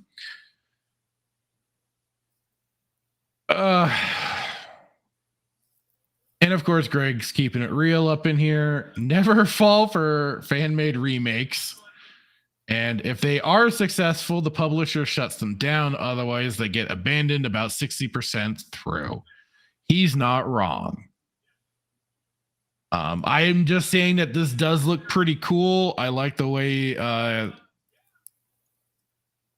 some of it's looking, for sure. And I understand, yes, what you are saying, because a lot of times, yes, the old cease and desist letters pop in right as things are like they're about ready to drop, like a release or something like that. But I mean, I think kind of the difference is that this is going out of being a mod, so may not have to worry about that, considering a lot of mods people have done for Fallout have been pretty crazy, and for the most part Bethesda's been hands off unless they want to profit off of it, which then yes, that's where the cease and desist comes in, and then they steal it off of you. I'm so surprised they don't have like a ModDB page, but here's also a another trailer really quick. This kind of, so this was from 2 months ago, and this is kind of a little bit more of what we just saw, it looks like. Showing off some of the locations. Yeah, this is kind of showing off a little bit more of what we just saw. Okay, not letting that music play. Oh, we actually had a bit of combat there.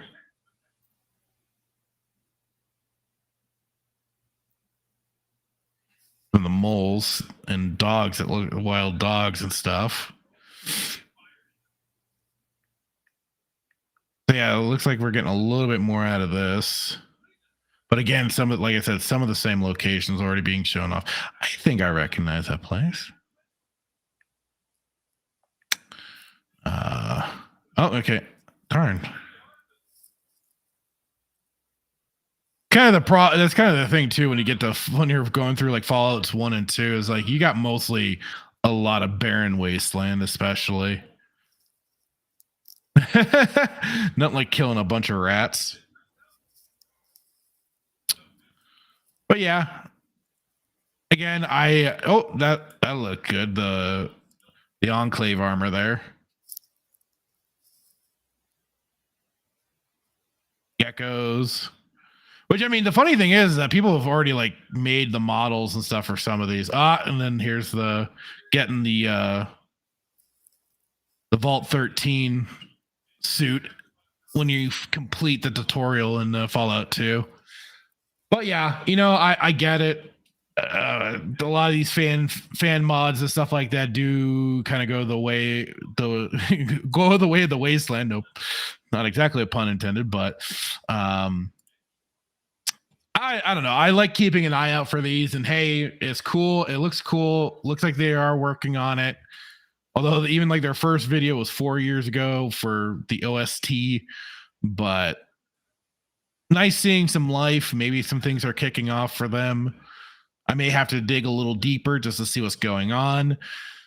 But, aside from always being annoyed at the gaming industry, like I have been as of late, this is sometimes kind of fun little projects to find to see what's being worked on out there, what people are maybe passionate about putting together. And like it is, it's being ported as a mod into Fallout 4. So you might not run into problems, but you may still, just because developers are assholes. Anywho, that was that little bit. I thought you were going to bring up that. So they're making a Fallout series. That's what I thought you were. For the love of Christ, I know. That's Amazon too. Yeah. I've seen the commercial trailer for it. No, and this is a thing. Like, there's a great video out there too. I don't know who the YouTuber is, but it's just basically Bethesda does not get Fallout. It's a great video where the person goes really into depth about just the kind of marks that are missing from what Fallout was originally doing, and what was the kind of interpretation of it all. So I have a lot with Bethesda taking over Fallout. I've had a real love-hate relationship with the games.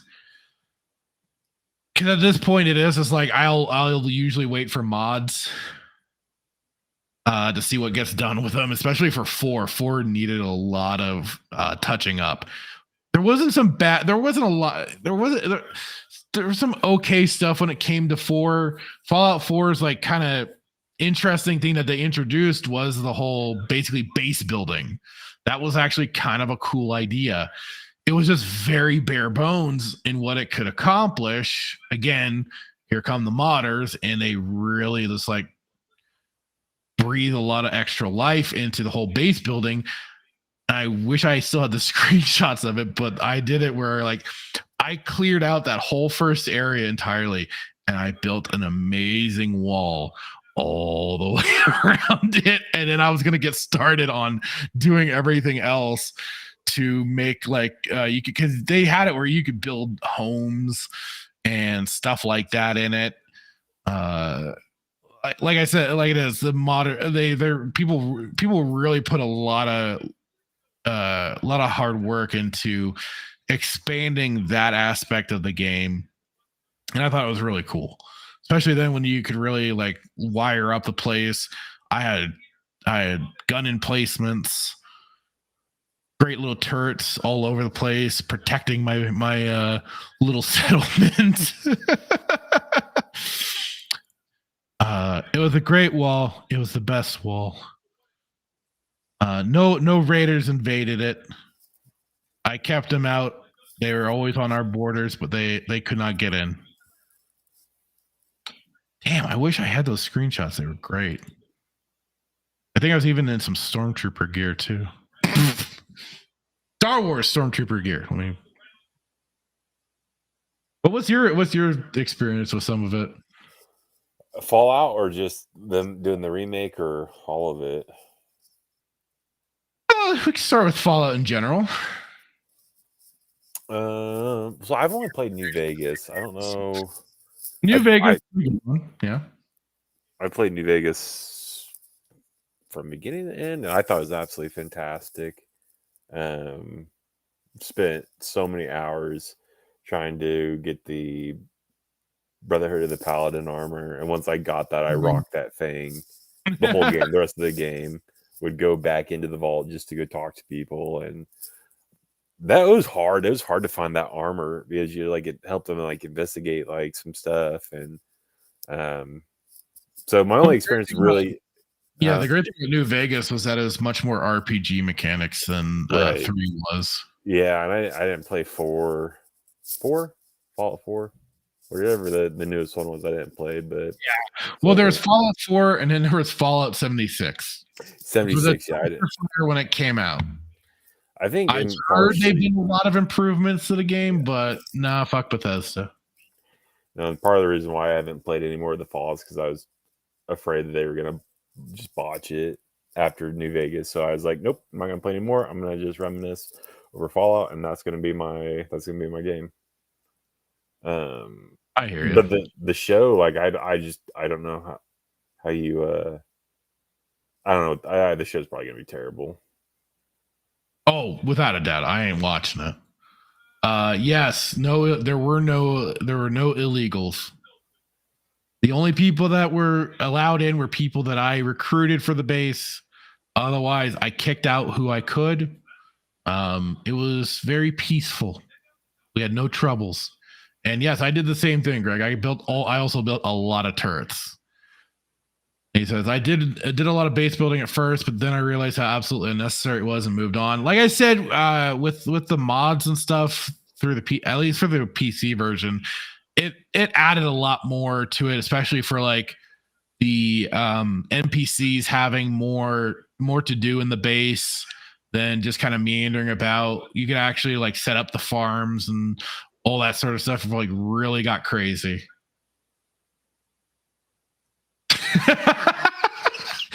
I mean, you're not wrong. He said, like Tussing Bob says, first mod you have to get with any Bethesda title is a big fat naked titties mod.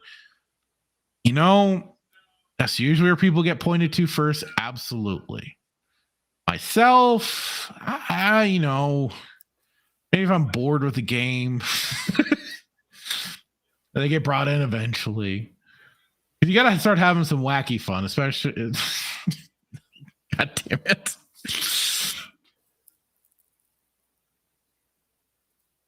Did you get into Fallout? Like ask if you played. Fallout. I got into a buddy of mine when he and I got reconnected with after a long period of time. He was like very much a PC gamer, and I was still very much console. And I'd hung out at his place quite a few. You know, we started hanging out at each other's place and everything. And I remember being over at his place and I just sat there watching him play. It's either I don't know if it's Fallout 1 or 2 at the time, but I just remember just getting like engrossed and watching. I'm like, whoa, what is this? What kind of game is this? And from there, I got into it. Fallout 1 definitely has. It's kind of interesting because it's almost like a time constrained story that you're going through. It's kind of a counting clock sort of thing, the ticking clock thing, but a little more fleshed out, I think.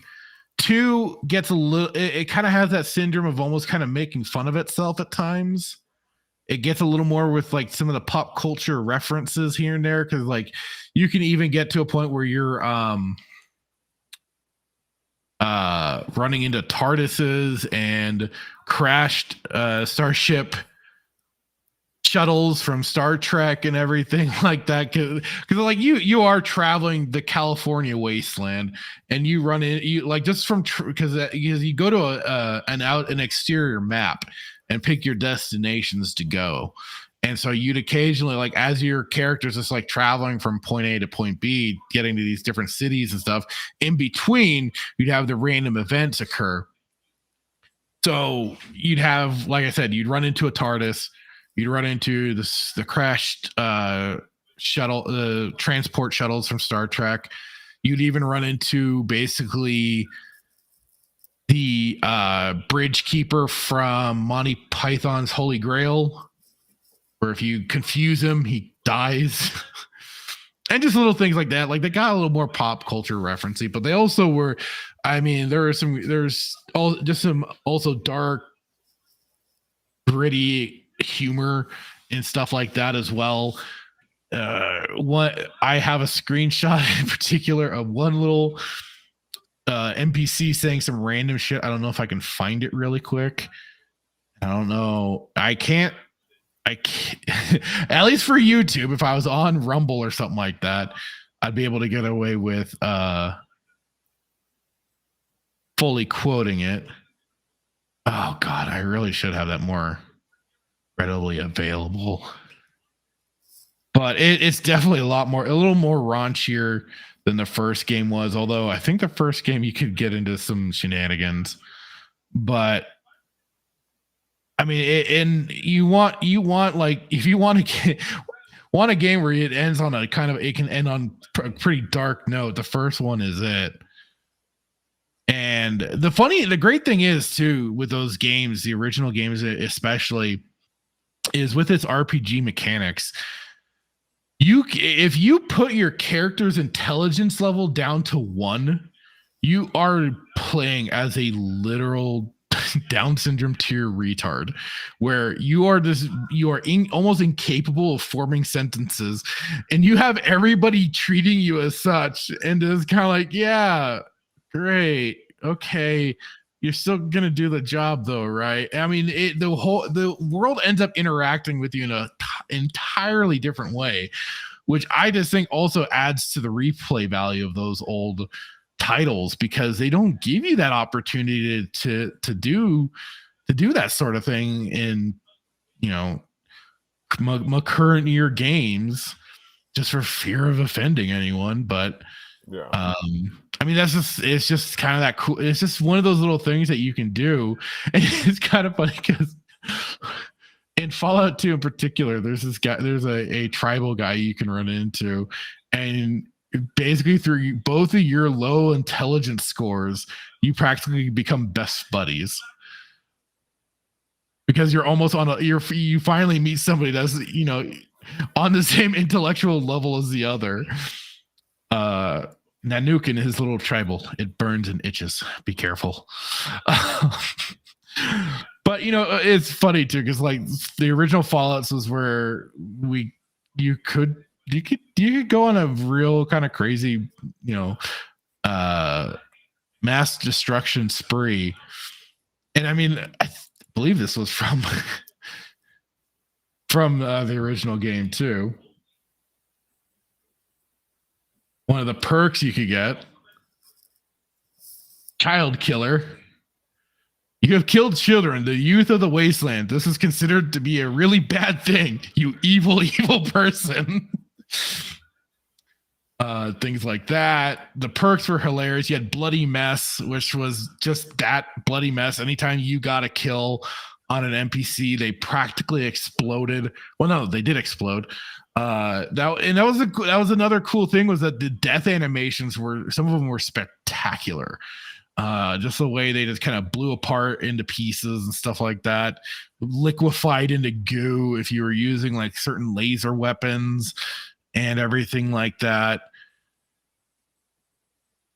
And I think that was kind of the advantage for that isometric 2D style-ish pseudo 3D thing going on, was that you could do a lot more with a little less.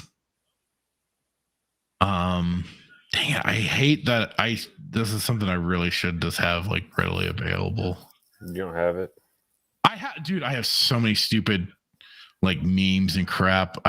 It gets lost. But it was like you basically like kind of walk by a brotherhood. I don't know if it's a brotherhood. They're just kind of in that style of armor for just the regular infantry, and you just can end up pissing him off. And he is like, "Oh, a comedian, huh?"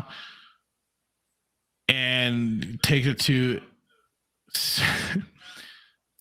God dang it! I wish I could find it, but I don't think I'm going to. Let me get to some of the chat really quick. As I caught in the corner of my eye, Fook Norris was saying 1 and 2 among my favorite games ever. I first played 1 on PC on a PC gamer demo disc, and it blew me away. It was great. But man, I remember too, like my buddy when he tried to make saves on his old PC at the time, because that was when the game first came out. So he's also on like, I don't know if he was on a Windows or a Mac at the time too, because it came out for Mac originally, or both Mac and PC.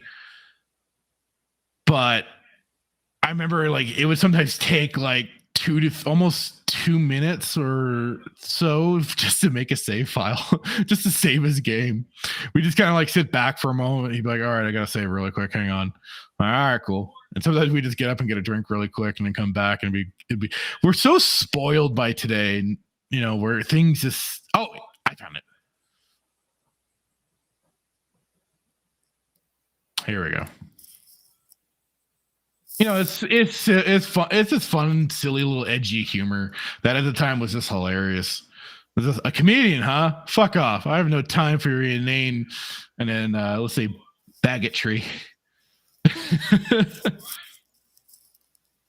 Fooknor says by the end of 2, you can take out a whole cities by yourself. Yes, especially if you have like some of that enclave power armor and everything. Whoo!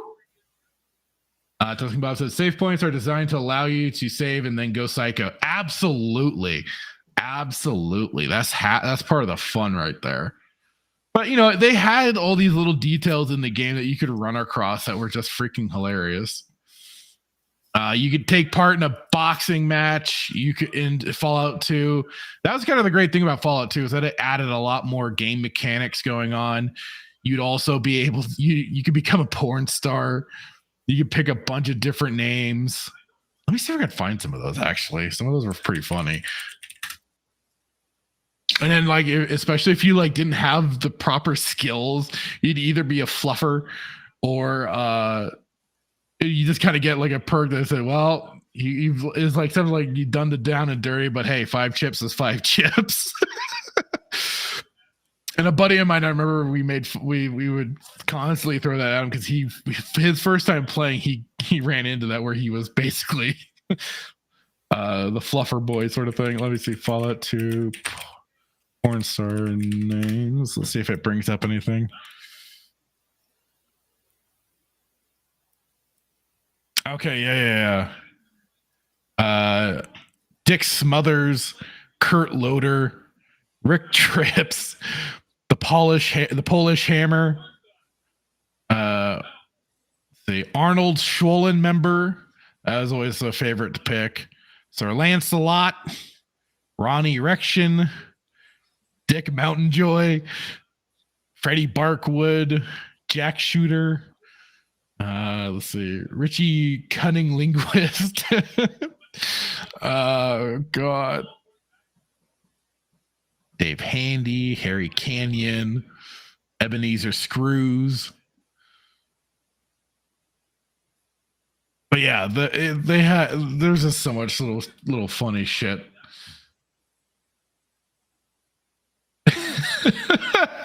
I brought that up, Fooknors, how you can find the crashed Federation shuttle. Yeah, I brought that up. Spartacus says, I'm assuming Fractured's porn star name in the game was No Filter. I believe I always went for The Chosen One. Well, I'm not seeing that in the list. I could have sworn it was. It was just like kind of like the default. It was like a default sort of name. But I mean, like it would cut away to black. It would fade to black. It wouldn't show you anything. It was just funny little something in there. Yeah, I can't show that perk. Off topic, really quick. Did they ever mod? Did they do new mods for New Vegas? Because I like to probably. Oh God, yeah, there's fantastic this game, man. Yeah, there's a mountain of Fallout New Vegas mods, new companions and stuff like that. Yeah. But again, I kind of just want to play the original just from a point of nostalgia. Yeah. Absolutely. Blackbird says Duke Nukem influenced video gaming more than people think. Oh, absolutely. I mean, there was because Fallout 1. Let's see, release. was 97, it looks like. Oh, well, actually, yeah. A forerunner of Fallout is Wasteland, 1988. But that was like, it was kind of the predecessor sort of thing. And then Fallout was just kind of the new version. Okay, Fallout was 97 by Interplay. Black Isle did Fallout 2. And then, of course, Bethesda came along and has done Fallout 3, 4. Apparently 5 is to be announced. And of course, it did 76. I've lost all hope in Bethesda. As you should, sir. As you should. Let's see. Duke Nukem. Let's see. Yeah, the original Duke Nukem was 91. Duke Nukem 2, 93. Duke Nukem 3D, which is probably the most famous one. Because Duke Nukem was like originally a side scroller. But Duke Nukem 3D, 96. So just a year before, yeah. And who knows what they caught. And we're like, hey, let's.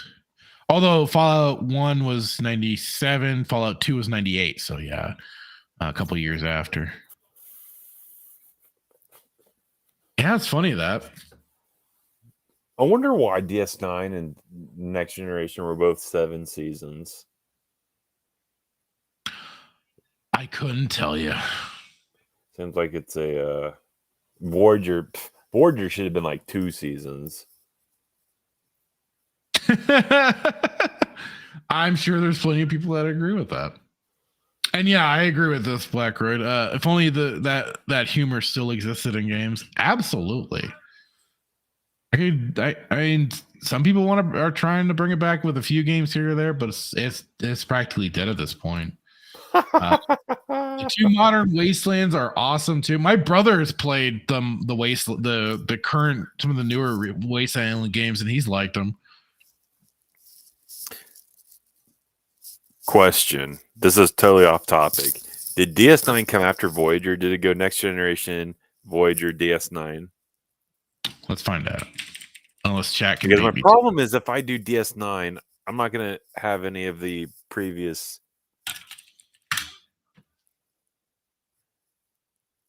All right, so. Oh, jeez. Yeah, I went. Of course, the original series, Next Generation, Deep Space Nine, then Voyager. Looks like. Oh. Well, then I kind of have to do Next Generation. Because if I do DS9, am I going to know anything? Yeah, so Deep Space Nine was started in 93. Voyager was 95. And Next Generation was 87. I'm curious. Then what do you think? Should I do? I mean, obviously the poll, but like if I do DS9, do I need Next Generation to know DS9 or to know DS9? Hang on, I think that we're gonna get some answers in a moment. Yes, chat, help me out here. Oh, so he's saying Tuscan Bob says Next Generation and DS9 overlapped. So they got some crossover events. Oh, and then Voyager overlapped with DS9. Okay, I see. Oh, so yeah, am I correct in saying that they have like crossover episodes and stuff, or is it just that they were kind of Next Gen started and then DS9 started and then kind of took place for, and vice versa within Voyager? Fear of Fema says do Deep Space Nine for best of the later Star Trek. And then after all of those is then also, of course, Star Trek Enterprise, which is kind of a prequel series. Well, no, it's not. It is a prequel series.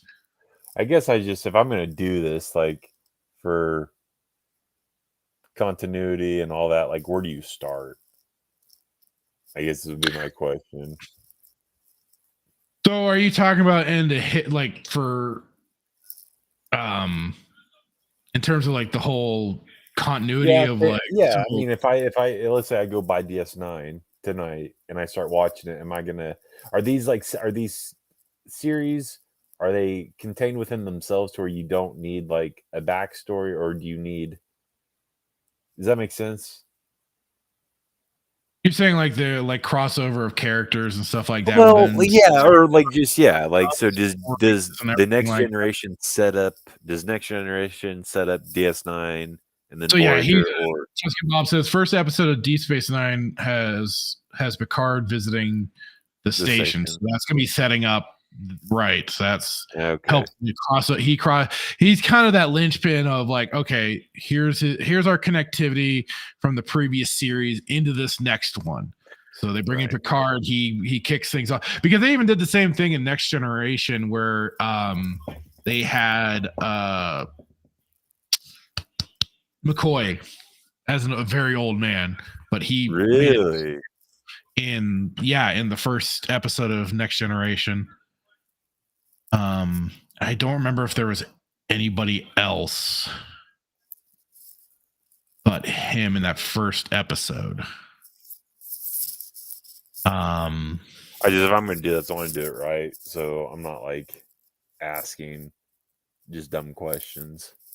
Because I know like eventually Spock's dad makes an appearance in Next Generation because Vulcans can live a long time.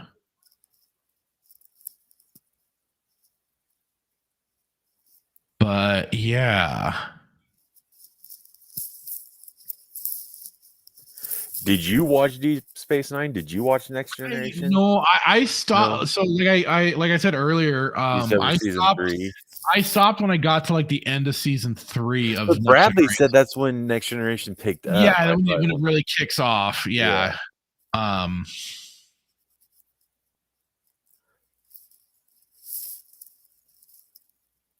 Okay, yes. Spock and Spock's dad make an appearance in Next Generation.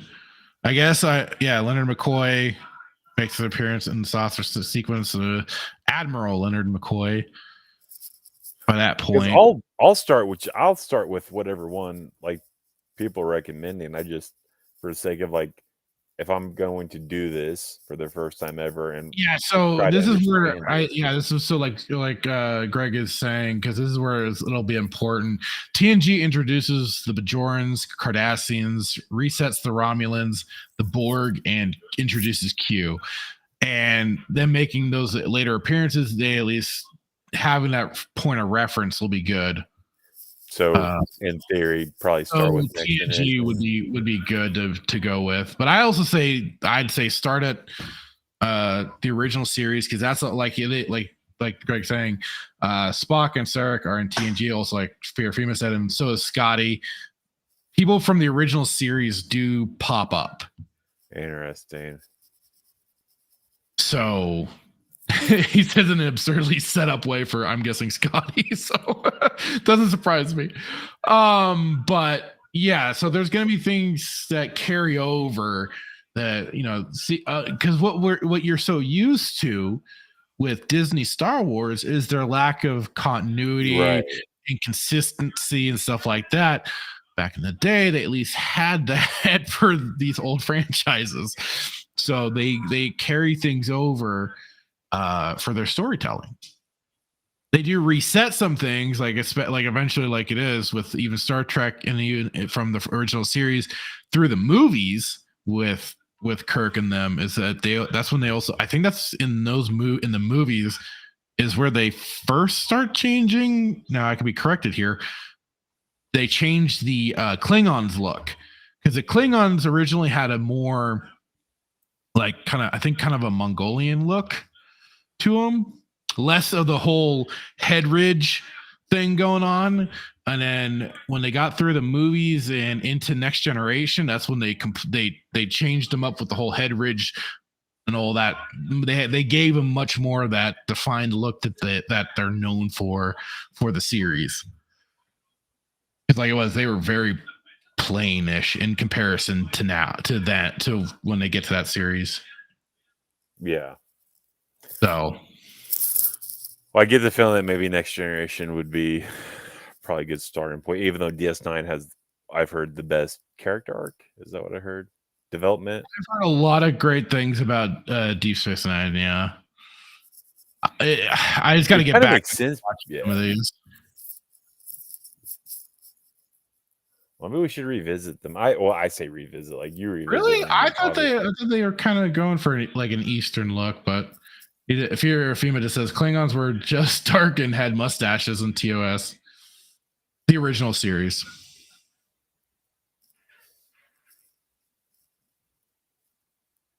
So yeah, I mean, if you were trying to go for like a continuity sort of order, then you'd go like Star Trek Enterprise, then the original series, then Next Generation, and so on. I guess that would make sense, but I'd say go by syndication or whatever release and stuff. which would be the original series, Next Generation, Deep Space Nine, Voyager, Enterprise, even though Enterprise is technically the prequel into... Is Enterprise Kirk? Or is it a captain before Kirk? Enterprise? Yeah, that's a series before Kirk. Okay. Yeah. Enterprise is like... I don't know how far set before it's supposed to be exactly. I mean, it's supposed to be like, I think, introducing some of the first contact stuff. Yeah. I'm not seeing much of anything, but and yeah, Enterprise is where Archer is the captain. Not absolutely necessary, but there are some good groundwork laid in there, says Tuscan Bob. That's it. Yeah, there's so much to Star Trek to watch. It really is. Tuscan Bob. Yeah, Stargate in comparison as an IP is small when you think about it. I kind of want to ask the chat how they would rate each for those that watched all the series. Like, how would they, what would they give Next Generation out of 10 out of 10? What would they give Voyager? What would they give Deep Space Nine? Which, I mean, it's probably hard to give something. Well, it's probably not hard to give something 10 out of 10. Stargate, as of now, I'm in season 5, 10 out of 10 recommend. 11 out of 10. Fantastic. But from what I hear, it's maybe it gets a little bit more silly towards the end of its run. Well, you know, there's always sometimes those lull periods and stuff like that. Yeah. Like Tuscan Bob says, I'm not a fan of transporter bullshit magic. I think that was some of the stuff in maybe in original series. I've heard this before. Tuscan Bob says, "Do not watch the final episode of Enterprise. It does not exist." I heard they botched things for the final episode. Mm-hmm. Meteor Advocate Timon says Elon just took action against Brazilian Supreme Court. He unbanned several accounts that were banned due to censorship from the Supreme Court, mainly right-wing accounts. Oh my! Apparently, X is boiling in Brazil. Getting hot in here. Well, I'm sure that'll make things rather entertaining. Eventually. I just see this comment too. So you were kind of bringing up something earlier about a particular game. Mm-hmm. You sounded like you had some thoughts and feelings on it as well. Mm-hmm. So yeah, I don't know for anybody that's caught some of this stuff. I first saw this thanks to Melee Games. He brought it to he'd brought it up. Oh yes, this game. Yes, I was like, which game? We brought up a lot of games. Yeah, this game. What's the story with this? Melee Games had pointed out it's effectively inevitable that Helldivers will disappoint in this regard. An always online game that is increasing the amount of employees. Of course, these people are going to join the team once HR is on their side. The slow creep is set. Also saw signs at GDC. GDC has also been just a shit show and has been for the longest goddamn time. But yeah, so a community manager for the Helldivers game, which has gotten a lot of attention from a lot of people because despite the sort of bent that it has, they've claimed no political stuff in nature for the game in terms of bringing the real life into the virtual world. But yeah, this one particular community manager had started firing off and has all the typical things in their own bio on Discord here. It's got the pronouns, all the flags to make sure and signal properly. That was just kind of the tip of the iceberg. And then Mark Kern, aka Grums, over on Twitter was bringing this up. He did a lot more deep diving. So were we misled? Helldivers 2 was lauded for their anti-politics stance. I mean, it basically the game encourages like the whole, scream for liberty, democracy, super Earth, blah, blah, blah. Now Helldivers community manager clarified why they banned people asking for LGBT capes. It wasn't for politics. It was to protect the devs and from quote unquote waves of hate speech, which our staff was struggling with emotionally. Last I knew, everybody was loving the game. So why would they get any flack? Yeah. Other than people trying to push the whole capes thing, because they have to push it into everything. They just have to make sure and get all their shit into everything to flaunt it and force it in your face. Anyways. And that they only ban quote unquote the bigots. Honestly, I don't know what to think. What exactly is the Helldivers community policy? Because they got a Twitter post from them saying, plus Helldivers is pretty woke, dog. Game was made by a lot of LGBTQ and brown people and black people and women, and it's a big satire of jingoism. It amuses me they don't know that Super Earth is bad, even though the whole idea is to go out and kill bugs and protect Earth. And I mean, I don't see where the negative is, especially when you're also killing roboids. It also explains a lot about the world at present. Have you played this game? I have played the game, yes. The game is naturally one of those games that is very reliant on having other people to play along with you. And that is where a lot of the fun comes into it. It is a fun game. It's a pretty decently developed game in terms of game mechanics. It had a lag when it first came out because apparently so many people were trying to jump into it. I held off, and even like the CEO of the company said for people to hold off on playing the game until they worked out Isn't that so crappy? All the stuff for the game, so people could start getting in the player queues and stuff like that.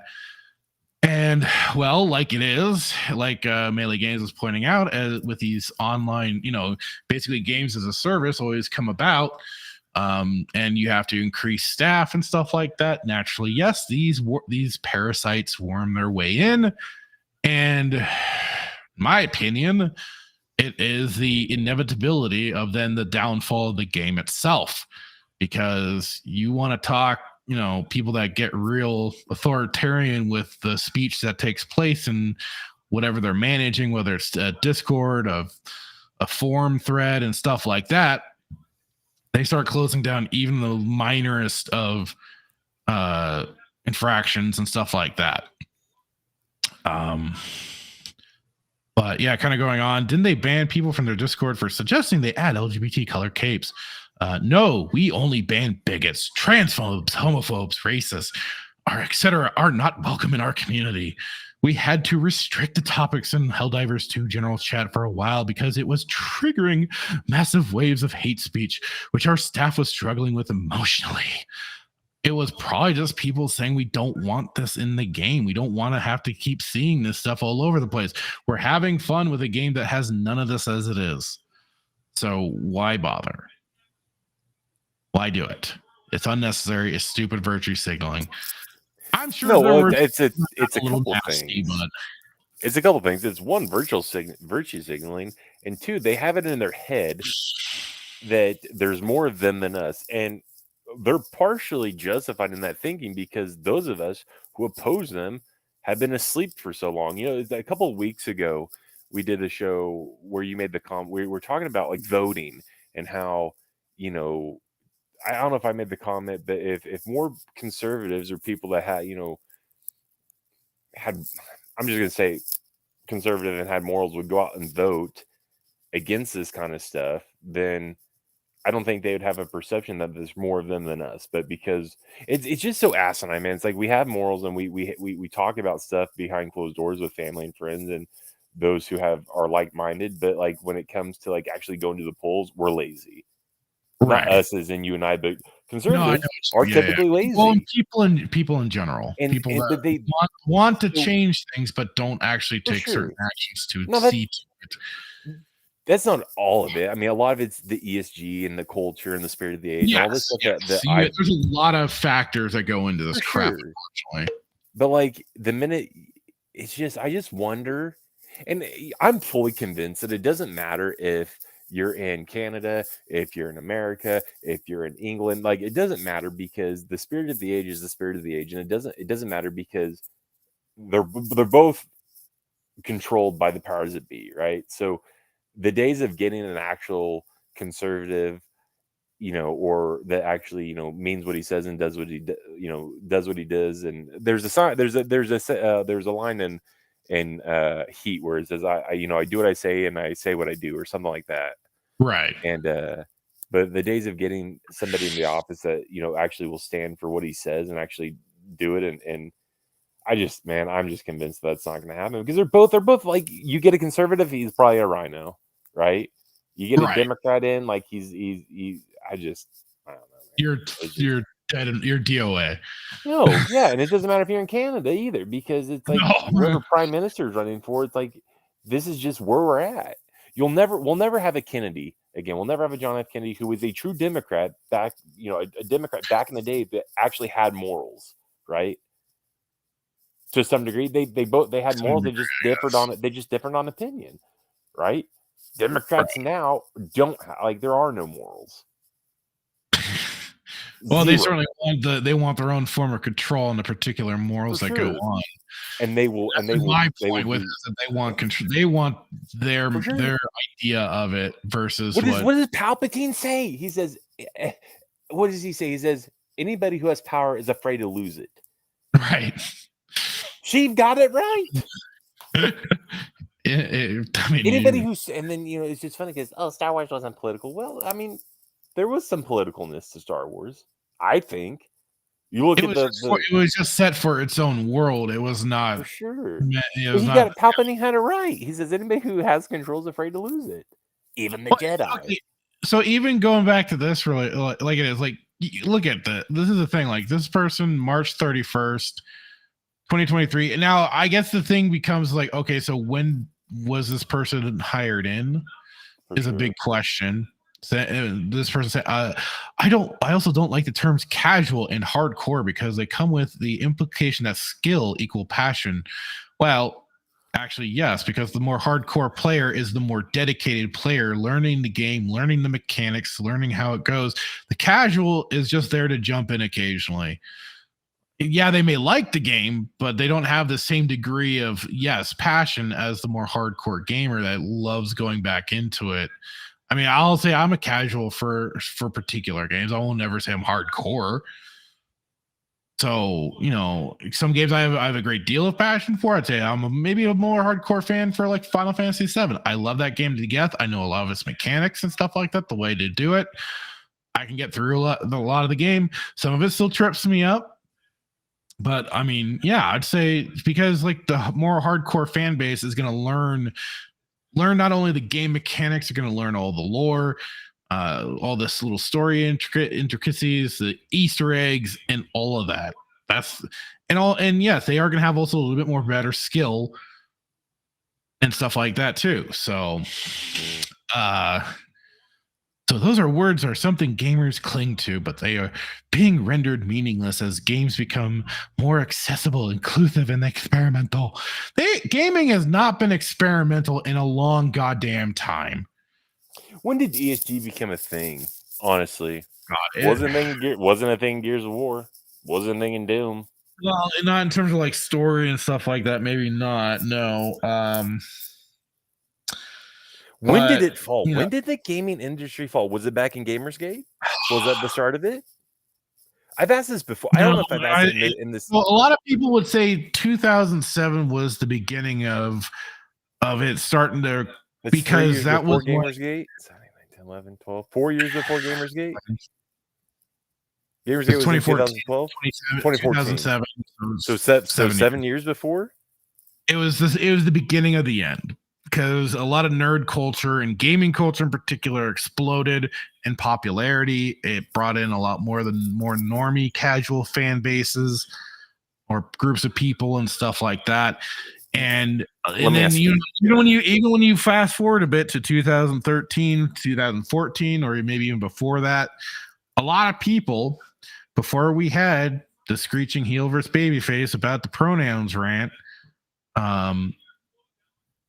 there were a lot of people predicting that, yes, we were going to have that hard push for more of the pronouns in the story content, the more basically like female characters turning into dudes to help placate towards the transgender audience to make them feel more comfortable. A lot of people were starting to predict a lot of this stuff. They were seeing where the culture was heading. I didn't even ask you this, but when they were trying to make Revan a female, was that for the remake of the game? Right. Yeah. That was before. That was after a lot of that. Yeah, Gamersgate was the walls falling. And hey, Paul Hadoken, how's it going? Do you think this was slowly do you think this was planned at the get-go and this was just a slow frog boiling in water? Yes. Or did it just explode? It has been. I could read through all of these, but I mean, for sure. You don't need to. People can take a look at it too. Mark Kern has a lot of this stuff on his Twitter feed, but I just kind of wanted to kind of touch on some of these points. Because you know what, and this is again, I said this first to Melee Games when this stuff first dropped, when he was sharing it out there. I said, God damn it, this is why I just stick to my old man games. Fuck 2024. First I fall for the fear of missing out with Pow World. Now the pause is being injected with Helldivers 2, because it's always and Tuscan Bob said this earlier, how, you know, any game that has a community manager, don't buy. But that's how these people first creep in and start influencing everything else. And it's just going to be the inevitability. Hopefully I'm wrong. Hopefully I am just maybe overreacting or something like that. I can only hope, right? But no, and this has been also an annoyance of mine because of all of them, the words coming out. And here's the thing, like, this is the thing. This isn't just for gaming. And I know, like, Greg, Tuscan Bob, and Tim over on the spacing and stuff, they've talked about this quite a bit when it comes to movies and TV and all the, you know, for Star Trek, Star Wars and all that. But I said, I've, you know, because I've been seeing a lot of basic, I'm just going to say it, you know, some basic bitch normie takes on this of everybody fence writing this shit. And, you know, this is what I had to say was that it's basically, gamers, it's time to get these damn political activists out of gaming. Political activists found in their current game. Gamers, listen, guys, we can't call for kicking out people just because they disagree with you. That's what I've been basically seeing from a lot of the quote unquote, you know, culture warriors out there that claim to be as such. But and like I then also say, it's like you won't make changes by asking nicely. Keep moving that line, as you can see Bugs Bunny doing there with old Yosemite Sam, moving that line, moving it further and further, trying to make excuse after excuse just to keep playing their little games because they don't want to give them up. They never do. And like it is. You're going to have to start getting a little bit more extreme out there, guys. If you really want to, like you keep saying, want these political activists out, legitimately get them out, you're going to have to do a little more. You're going to have to actually call for a little bit of that, I guess you'd say, cancel culture. You want them out. There's only one way to get them out. You may not like the tactics, but if you're claiming this to be some kind of culture war that it supposedly is, well, don't get anywhere by playing nice. And I just keep seeing just the whole, like I said, just that whole fence riding mentality. Listen, guys, just because we shouldn't act like this.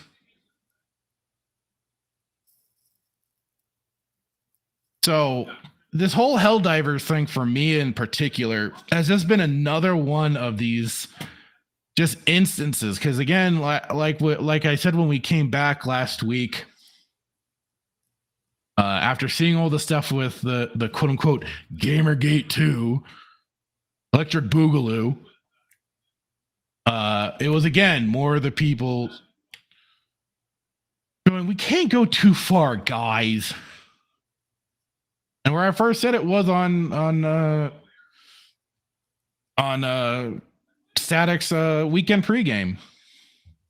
I said, what is it? What are you? You're going to have to be knowing what you're willing to do, because again and again, just trying to ask these guys, hey, would you knock it off? Hey, would you stop doing this? Isn't going to get anywhere. Isn't going to take you anywhere. Isn't going to do anything. It's just going to keep these people that are embedded, like as Jesse Ventura said in Predator, they're dug in like Alabama ticks.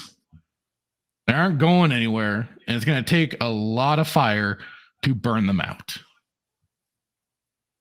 I just wish people would actually be a little more acknowledging of that fact instead of just wanting to play the typical fence rider. So I don't know what you had any else for, because you were wondering about this Helldivers shit. I haven't played it, and I don't know enough to speak on it accurately, but I heard mixed thing. I mean, a lot of people are playing it, but I'd ask the question, are the people that are playing it pro ESG and all the other stuff that we talked about, or is it a good game? I don't know. I've not played it. That's why I asked you if you played it. So it is a fun, like I said, it's a fun game. It's a game, but like I say, also it's a game that where you get a lot of fun is when you are playing with the squad of people. And I also do adhere to the rule quite strongly at times, is that my fun should not be dependent on other people. So, and I'll admit, I guess I should maybe try the game a little more on my own, do some solo work, but I mean, like it is. And the problem is, again, too, is that it is a online always game. You're going to run into it where somewhere down the line, they're going to shut off service for the game. Yeah. So, it's a game with a limited lifespan. Limited in that however long this company decides to keep it going. So it could be at any minute switched off like that, and there goes your game. The other benefit that, and part of what helped spark this game, is the fact that it's not a $70 game. It's like a $40 game instead. So that's also been why a lot of people, I think, were really gravitating towards it for it being an inexpensive game. It's fun. They keep up with continuous updates and stuff like that, trials and different objectives for you to take part in. But this is a big thing to it too. Where do we finally draw the line? And that is the final line, that we don't let them keep taking advantage of us, keep taking advantage of, our goodwill and everything like that. Where do we finally go? You know what?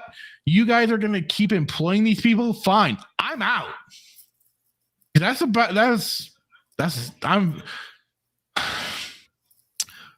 to start making a final line somewhere.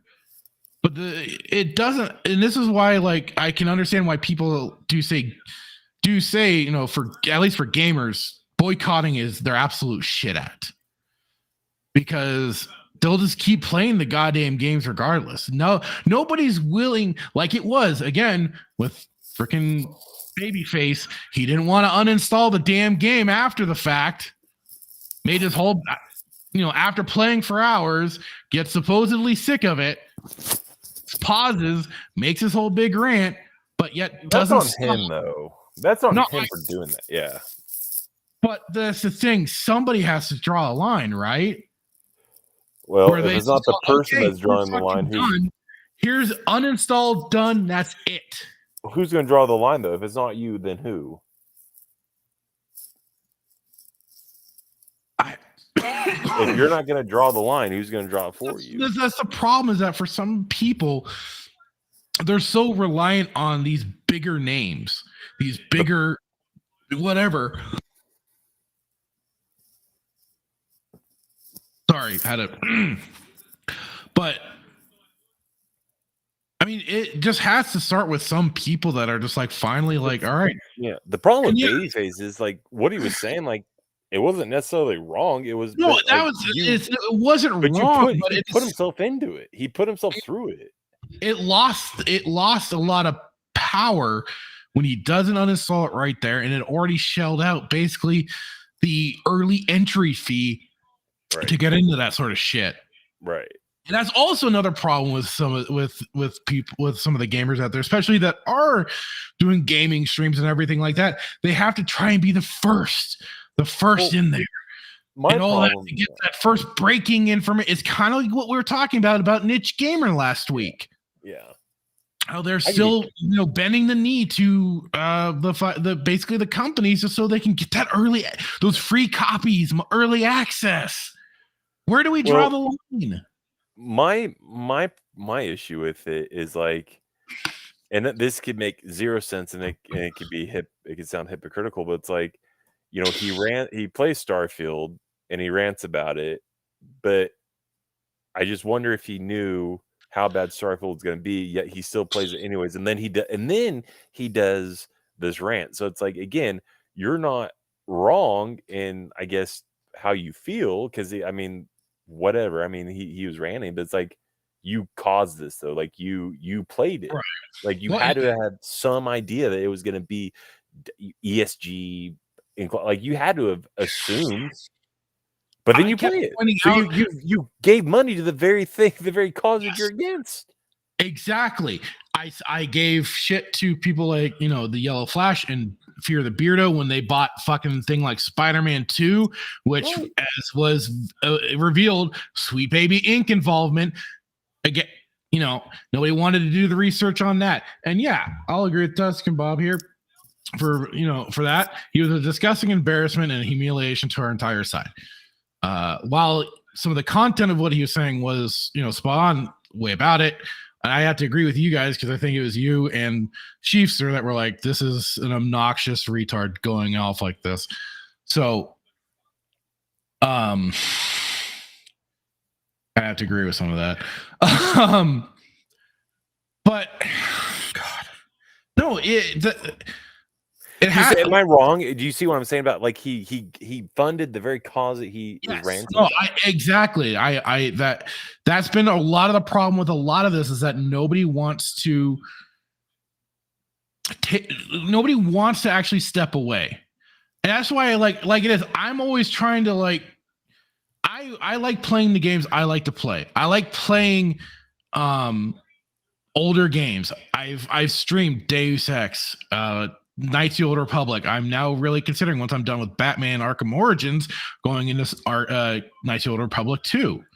You know, playing the classics, playing the games that are, you know, fantastic, had passion behind them and all that. Although KOTOR 2 is kind of a broken ass game initially, but you know, I don't. And that's where I felt like I've kind of fell into some of these traps, like I said, with Pal World and with Helldivers 2, the whole kind of FOMO thing, and that everybody else is playing. Well, I want to join in with everybody else. I want to have some fun too, occasionally. I don't always want to be a black-pilled, cynical son of a bitch, but god damn it, I end up being fucking right. My initial it's hard not to be. It's hard not to be. Every single game that's come out since 2014 has been trash. Basically, I mean, that's a broad. No, you are absolutely right. Like, it's funny how and that's part of my point is like, I'm not even a gamer. But I can sit here and tell you that every game, like whether it be Hogwarts, Spider-Man 2, Starfield, right, Hogwarts was a big one. I mean, I kind of figured they're now turning Call of Duty into Fortnite. That had a massive generation of people for Harry Potter, but like you had the quote unquote people of our side willing to buy, you know, mass copies of it too, just to help, you know, own the Spurgs. Yes, and then on top of it, you're filling the coffers of J.K. Rowling, who already hates your side, our quote unquote side as it is. You fucking retards. Nobody wants to really like actually look at what they're consuming, because then they'll start realizing just how fucking trashy it is. Like Meteor Timon says, he hated Spider-Man in 1. I did too. The story was god awful. The writing was there on the wall. And I said this when I called out the Flash and Beardo. I was like, the writing was on the wall, guys. I don't know how you're acting surprised that it turned out this way, because it was right there. And that's just it. Like, they have to just keep consuming new thing after new thing, where I'm just like sitting back like, hey, I'll just play the old shit. You know? The stuff that I know, I had fun with the whole Melee Games community playing Battlefront 2, the 2005 edition. Slapped in a texture mod. I was raring to go. We had fun. It was a blast. I talked about the enslavement of Wookiees and genocide of Bothans. It was good fun.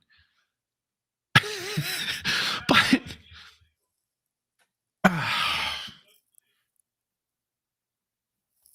I don't know if like gamers are like the best or worst consumers in this instance. It's just like, I think it's both.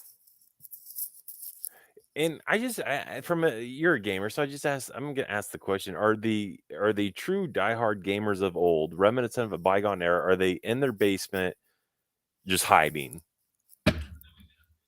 or like where are they? Because I hear you, and I hear Melee Games. I hear like there's other people that are coming out against Sweet Baby Inc. and Babyface and all the other stuff. But it's like, is this like 300 against the is it literally 300, the 300 Spartans against what is it, the whole I know what you're saying. I like, is that it? And if it's the case, like, where is it? Where is everybody? Where's the band of brothers that, you know, everybody else? They're just straddling the fence because they're too scared. Is it straddling the fence, or are they just going to be like, it's hopeless, so I might as well just go ahead and consume these games? They're too scared to sound quote unquote extreme, so they cater their message. And then it's just also, there's a lot of, I'd say the majority of people too are just kind of apathetic to it all. There just aren't enough people that really have had that fire lit under their ass to want to do anything. And unfortunately, it's going to take something really extreme to actually wake some people up. And yes, what Blackroad here says, the same retards who bought multiple copies of Hogwarts Legacy were the same people crying about Velma. Warner Brothers loved their money. And that's just another whole other side of it all, is how these people want to complain about these companies, yet at the same time, just as so quickly go back for their Batmans, go back for Zack Snyder's Justice League, and all this other shit. And it's like, but guys, we're have you not been paying attention? You're gonna ignore all the other things. It's like, you know, the new stuff too. I mean, it's like they aren't slowing down, and you know, on the spacing they've made this point very, very consistently. It's like, it's not just Disney that there has to be a worry about.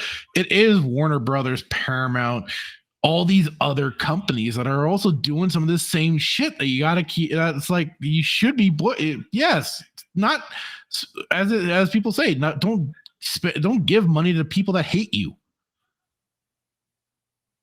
Actually step away. Yeah, I just wonder, like, you know, where everybody is, and I'm the biggest hypocrite because, like I said, well, not hypocrite, but, you know, I've bought Call of Duty and all this and that, but I don't play it as much as I did, and I just wonder, like, but from the PC game, here's the thing, man, console gamers, like, we do our own thing, but PC gamers are the ones that are, you know, the more.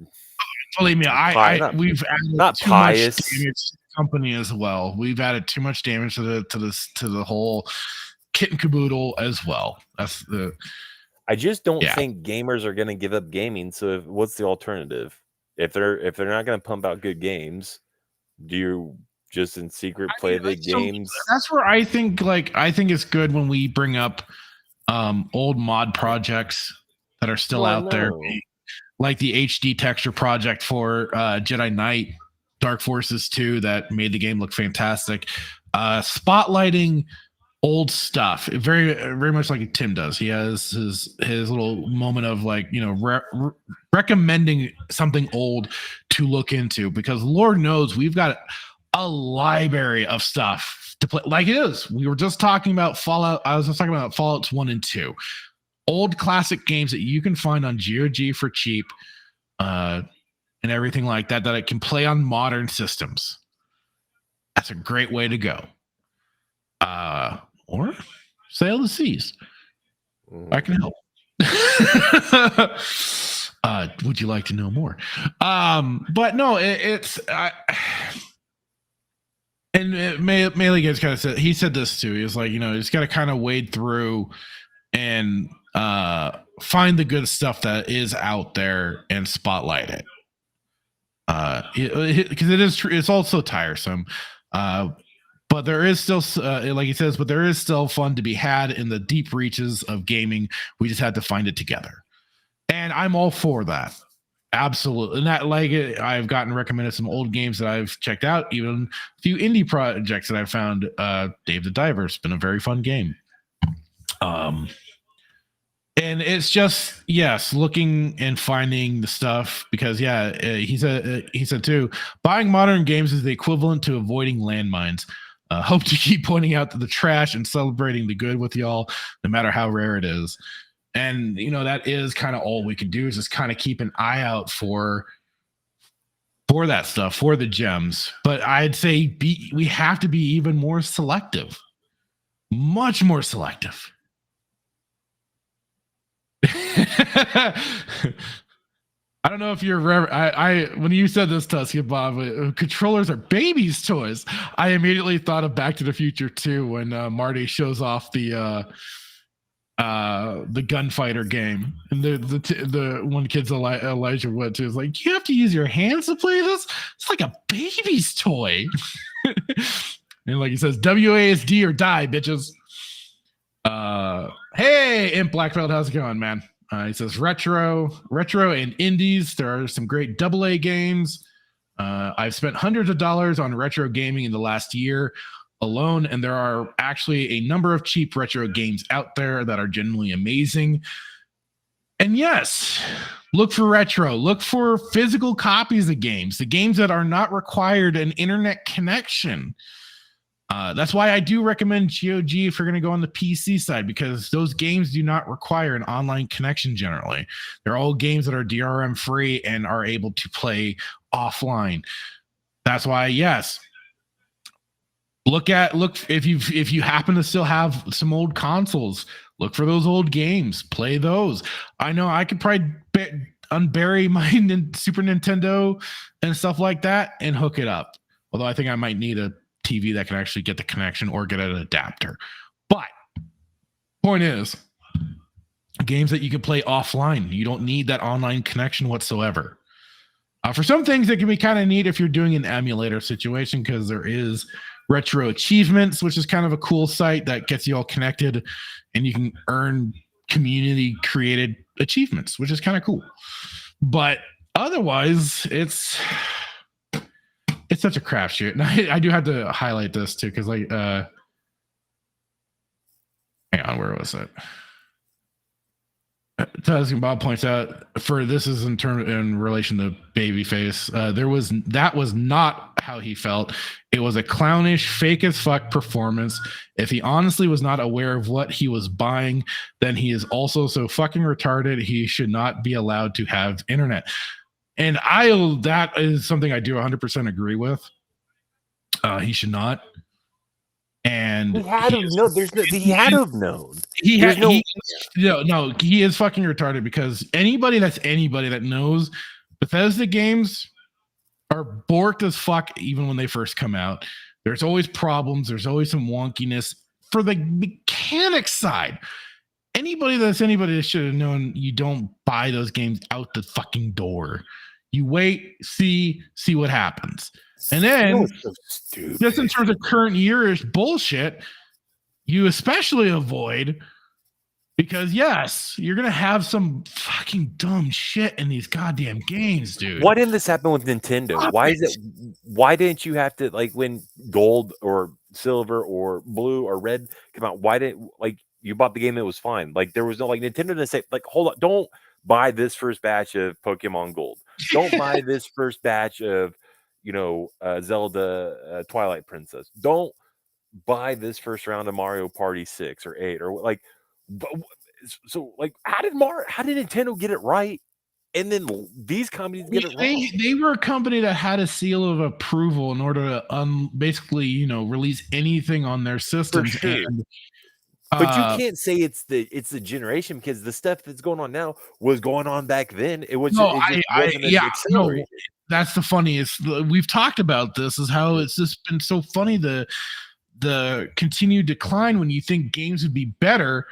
And Fear of FEMA says because Japan. Well, I will tell you this. I think it's a work ethic thing for sure. Yeah. More last great company. Pride, which I think earlier game devs, they had a sense of pride for what they were producing. They were fans themselves at the time, and they wanted to put out products that were equal to, if not trying to surpass, what came before them. Now it's just called, let's just put out, anything that resembles even just a little bit of another game, and we'll be okay if it's mediocre, even at the least.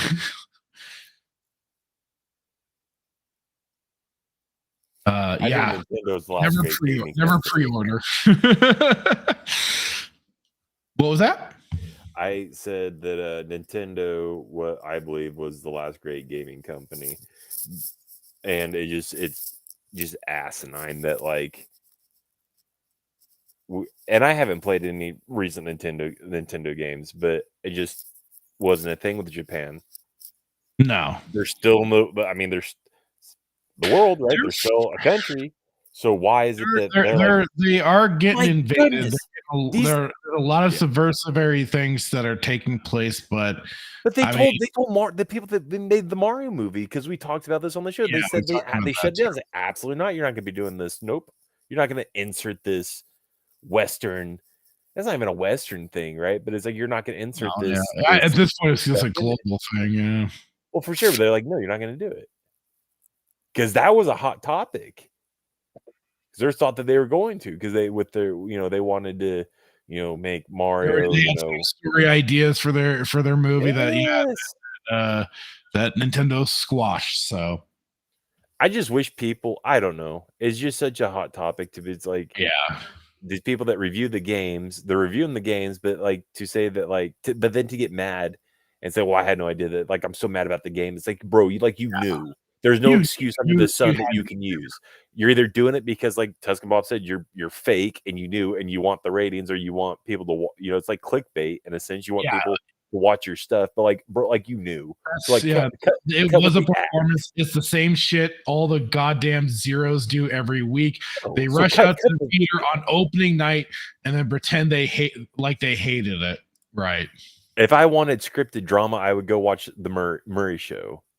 I'd go watch freaking wrestling. No, I'm just saying, like, that's what's so stupid, because they drama. Go watch some wrestling. At least that's entertaining. I guess I never really thought. Good on Greg for bringing it up, because I guess I never really thought of that perspective. It's like it was just. I know you didn't say scripted, but it's like you knew, so it's fake, and you have no grounds to be mad because you played the game. You played a game that you knew was going to be everything that you hated. There's no excuse. There's nothing under the sun that you could use to justify acting the way that you did, because you knew. If you didn't fully know, you had an inclination. Right. History repeats itself. Every single game since 2014. I could be wrong, but if I had to bet my next couple paychecks, I'd say every single game since 2014 has progressively been worse and has had some type of, this agenda that we're talking about inserted in some type of form. Submit what you call subversive messaging. Yeah. Yeah. Well, and Brandon Tran pointing out, honestly, older video games on PC, PS2, GameCube, Xbox 360 were made with creativity and passion compared to modern gaming, which requires you to either upgrade consoles or buy DLCs. I've said that again and again and again. Games that came out back in the day were, at least for the most part, completed freaking games. Yeah. There was no bad. We talked about this too, is that we got kind of conditioned through expansions to kind of accept the eventual idea of DLCs.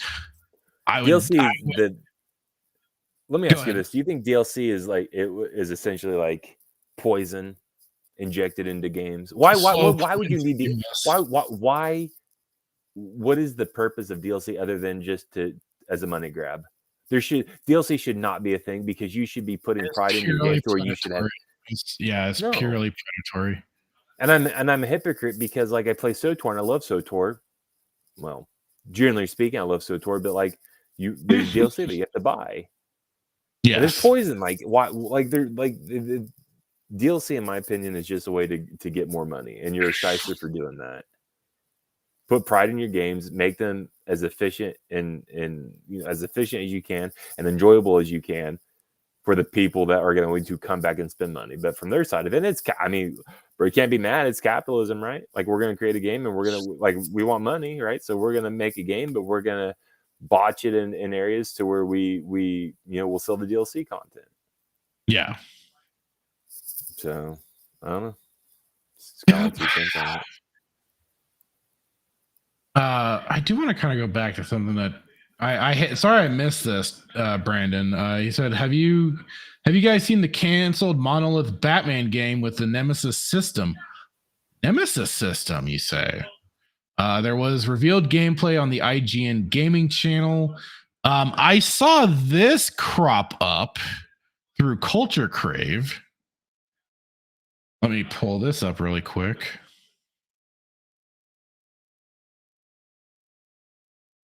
So yeah, I saw this crop up. If this is what you're referring to, let's take a look at this really quick.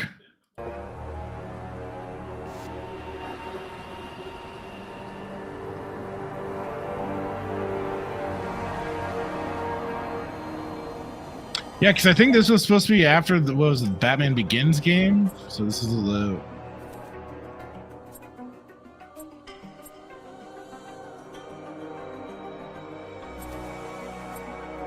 I mean, if there was going to be any game that would really benefit with the Nemesis system, yeah, Batman would be one of the heroes. So it'd be great to take advantage of that.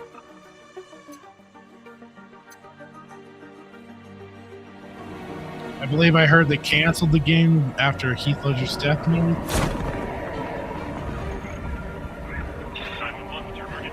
Yeah, I live at Kirkland Apartments, and across the street it looks like some guys are trying to break in. I'm sorry, that area of the city is in lockdown at this time. Stay indoors and make your way toward the emergency check. This could have been a challenger to. I mean, think of this. It's like something for Rocksteady to have followed with Arkham City instead of what we did get.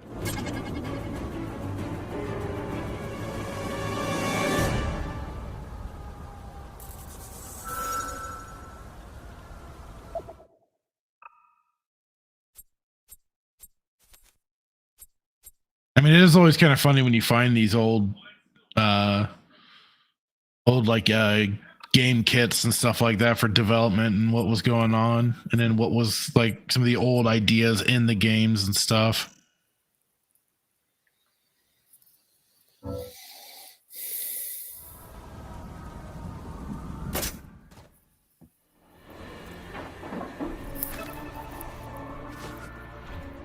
Another good game that they didn't come out with. It was canceled, yeah, mid development. Probably because it was probably good. I heard it was in part from Heath Ledger's passing and stuff, because this was supposed to be a follow up within like Dark Knight and stuff. Or off of Nolan's Batman. Out of respect for Heath Ledger, they didn't do it. Something weird like that, but yeah, has a little. Like you see the suit is very much Batman Begins and stuff. Yeah. Gives me a little like Grand Theft Auto feel graphic. I don't know. Kind of. I mean, it was that PS2 era, so yeah. Yeah, it would make more sense. But Dan Blackbird says expansion packs were nearly full new games in the beginning and for a long time. StarCraft did it perfectly to start. No, I am very much of that mindset as well, but I also kind of acknowledge they were kind of that way of kind of getting you to accept the idea of, oh, hey, yes, you bought the game, but hey, here's another portion of the game that you can now get. Because, I mean, some expansions were, yes, completely brand new, like you say. Some were just complete flips, and maybe you got like a new area and stuff like that. It could be a crapshoot, but I mean, for the most part, yes, it was like a whole brand new portion of the game. But I think it was like static last week. We were talking, or the week before, 2 weeks before after that, we were talking about it, and it was kind of like, yes, this little slow, the whole, like you said, Hitman, the burning, the frog boiling in the pot sort of thing, where it just builds up and builds up. And unfortunately, like I saw people say, we did not go hard enough on the horse DLC. Just put a squash on that. So, and then Belt said Nintendo forcibly had to reel shit in because they were not happy with some depictions from third-party devs. That's why they had the Nintendo seal of approval and stuff like that for their games and shit. Look at the lawsuit against Nintendo over Punch-Out, Wii, or Waluigi and Mario Strikers charged giving the crotch chop. Oh no. That's kind of funny though. They're going, so Waluigi was going a DX style. Also said third-party devs went ham with unique and interesting characterization, and Nintendo stopped liking it when it was about to go over the edge. I mean, what I liked for some of the third-party stuff was especially like Mario RPG back in the day. I thought that was great. That was outside of Nintendo during the whole, it was Square doing a RPG for Mario. I was like, holy hell, yes! I didn't know I wanted something like this, and they pulled it off like champs. Nintendo is finally realizing how some of their shit is just not working. Only the most recent stuff is absolutely content complete on launch, which it wasn't early on the Switch. earlier on the Switch. The Switch is such a mixed bag for me. Like, there's aspects to it that I do like, but there's still that kind of thing in the back of my head. It was like, this is just the upgraded Wii U, and you can shit all over the Wii U. You won't beat the GameCube, and you won't beat the 64. Yeah. Brandon says WB canceled Monolith's Batman game because they didn't want this game to compete with Arkham City. Or would it have been Arkham Asylum then? If it was like maybe going into that era. I mean, I would have loved. I mean, if they were gonna have a Batman game that gave us the Nemesis system, god damn, that would have been great. God damn, that would have been great. That system has just been going to the wayside, and it pisses me off.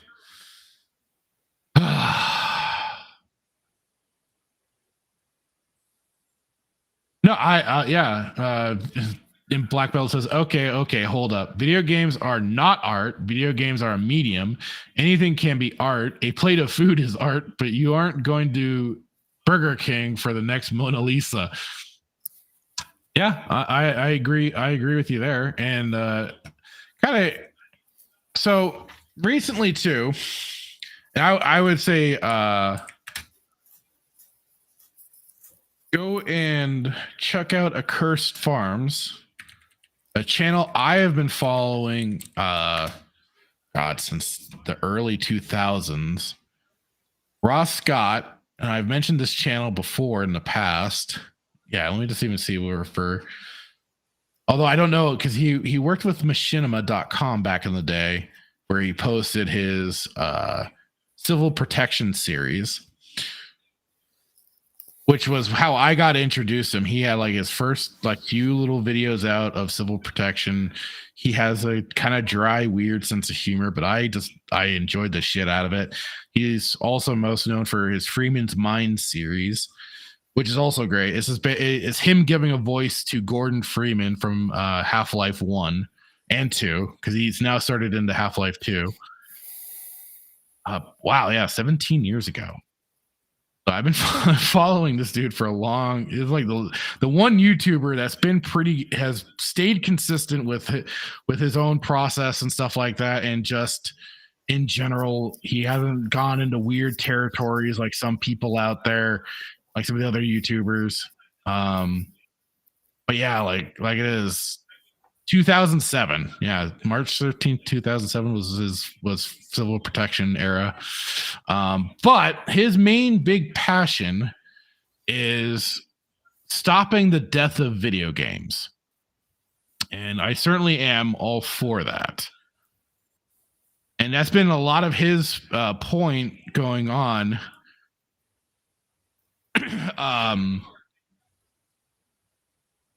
Oh god, where was I going with that? Through like his reviews on what he also has a series called Game Dungeon, where he does a lot of reviews of video games. And he's done this, he's brought this topic up several times, where games are on a limited lifespan when they are always connected online and stuff like that. So for games like Battleforge, he did the Crew, and what they've done recently via Ubisoft with the Crew is they've killed that game. And so now he is working to do all these petitions to try and let me just kind of, I won't play the whole video. I'll drop the link to the video if you want to take a watch yourself, because I definitely recommend checking it out if you are interested, because he's putting together a whole campaign basically to do this sort of thing. And he himself also says, yeah, games aren't art just because of all the different factors. Kind of like what you brought up, Imp. You're pretty spot on there. But also what he did was he created this site, stopkillinggames.com. And I'll throw that link in the chat as well. Boom. So to get started, this site is dedicated to real world action on ending the practice of publishers destroying video games they have sold to customers. Please click on the Take Action button below. An increasing number of video games are sold as goods, but designed to be completely unplayable for everyone as soon as support ends. We're kind of talking about this with even Helldivers and stuff, and that's very much a truthful thing you have to kind of accept for some of these things. Also, like MMORPGs and everything. The legality of this practice is untested worldwide, and many governments do not have clear laws regarding these actions. It is our goal to have authorities examine this behavior and hopefully end it, as it is an insult on both consumer rights and preservation of media. We are pursuing this in two ways. Action on the Crew. Video game The Crew, published by Ubisoft, was recently destroyed for all players and had a player base of at least 12 million people. Due to the game's size and France's strong consumer protection laws, this represents one of the best opportunities to hold a publisher accountable for this action.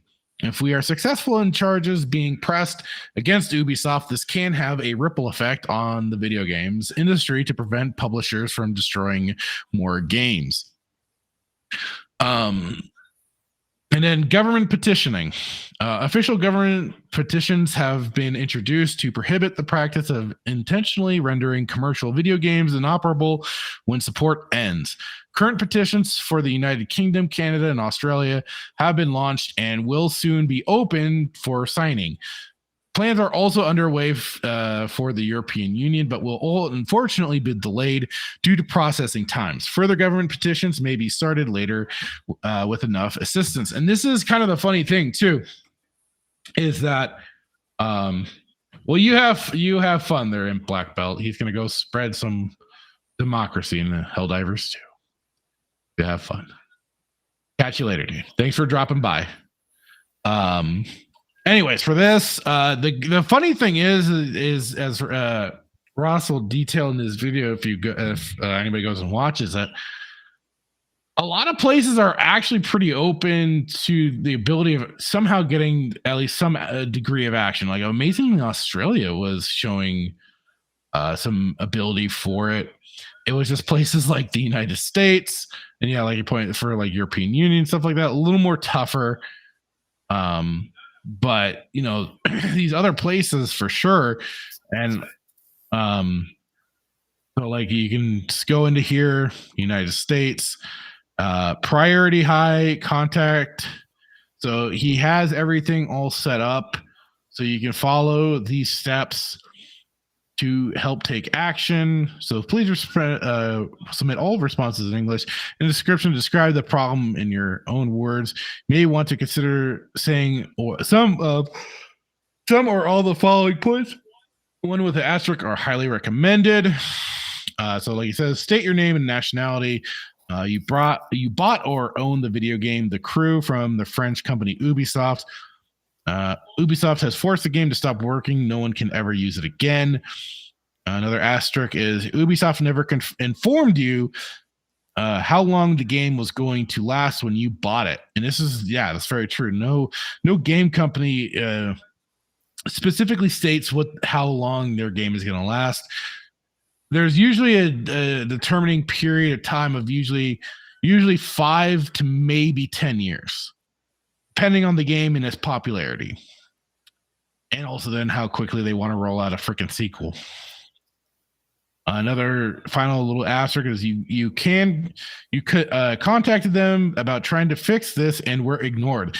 And he does say, like, yes, go onto the Ubisoft website, go through to do like submit a ticket that the game doesn't work anymore, that you can't play it and all that sort of stuff to really push through to all of that. Again, all this stuff is very detailed on the site.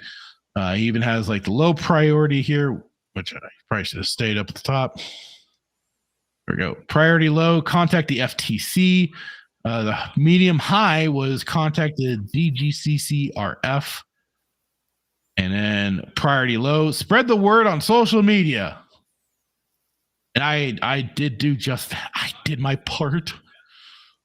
And also now spreading the word here. If you happen to have missed it, like it is, definitely go and check out his video on it.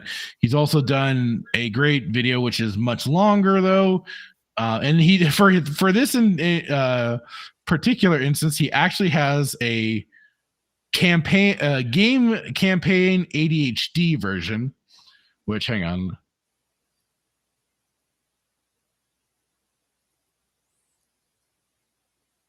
This might be worth checking out. Here is his ADHD version, so I'll pop that up really quick. Oop.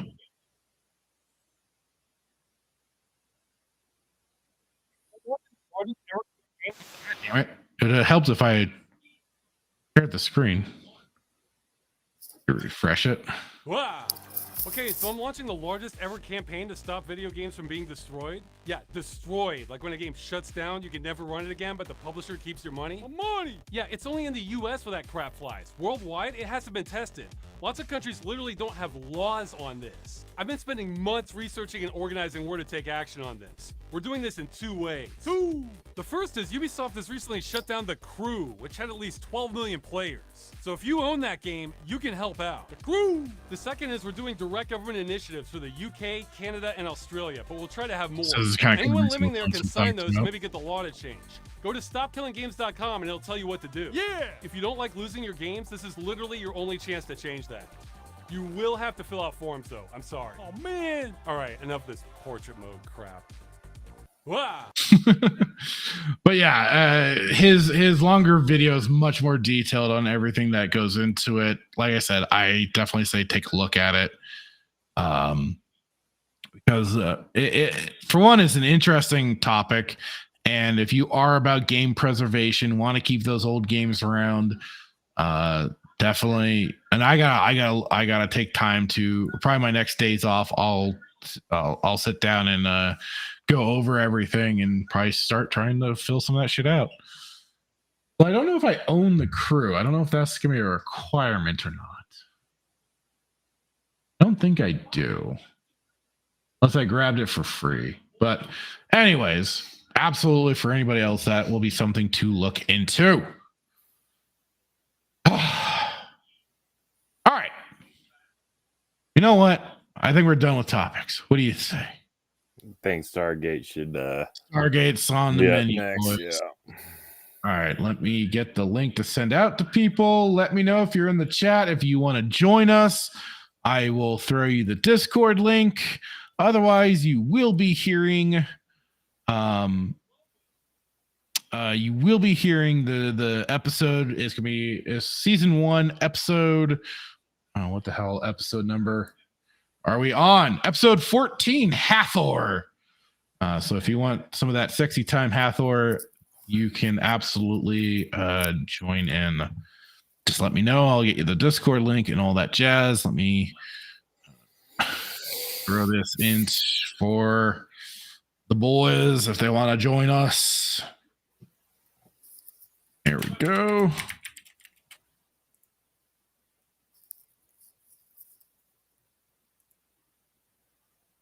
Okay, there's that. I don't know if Nerdy. I'll keep sending it to Nerdy New. I don't know if he's always gonna.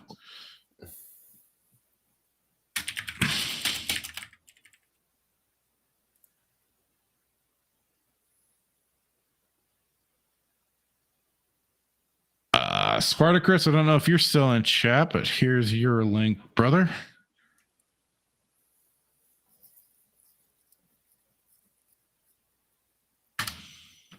And we'll throw it more directly to Static just to get his attention.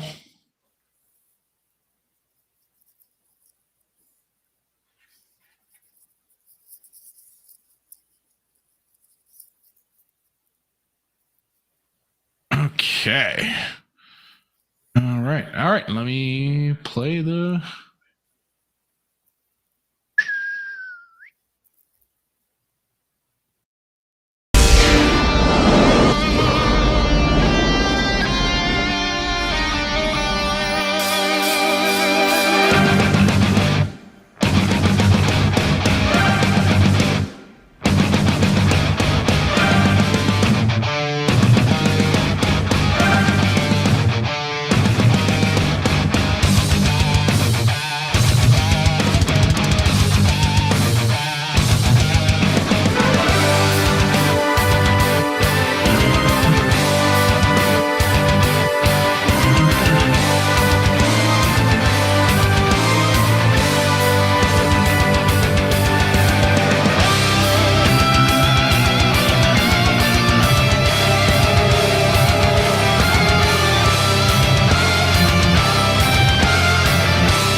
things off proper likes.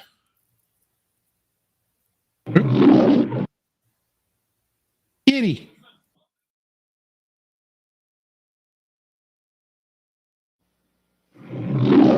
Did you hear Kitty? Hitman? If you're talking, I can't hear you, dude. Stupid thing. Yes, I can hear it. Okay, good.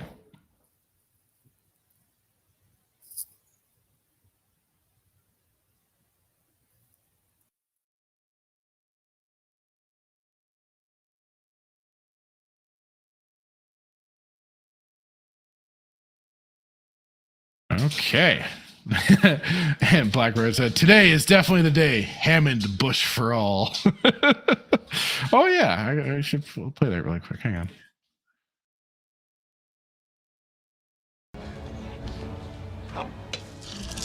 This is bullshit. I want Bush. Pan down.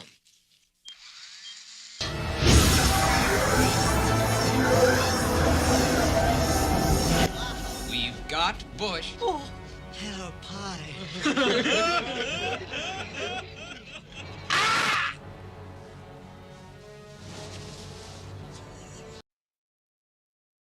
Okay. That's how they at least get that out of the way.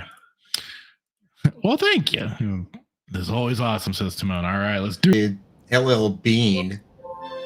He's got like a sport jacket and dark t-shirt. Like he's going clubbing. I think they're all out going for a night out in the town. Yeah.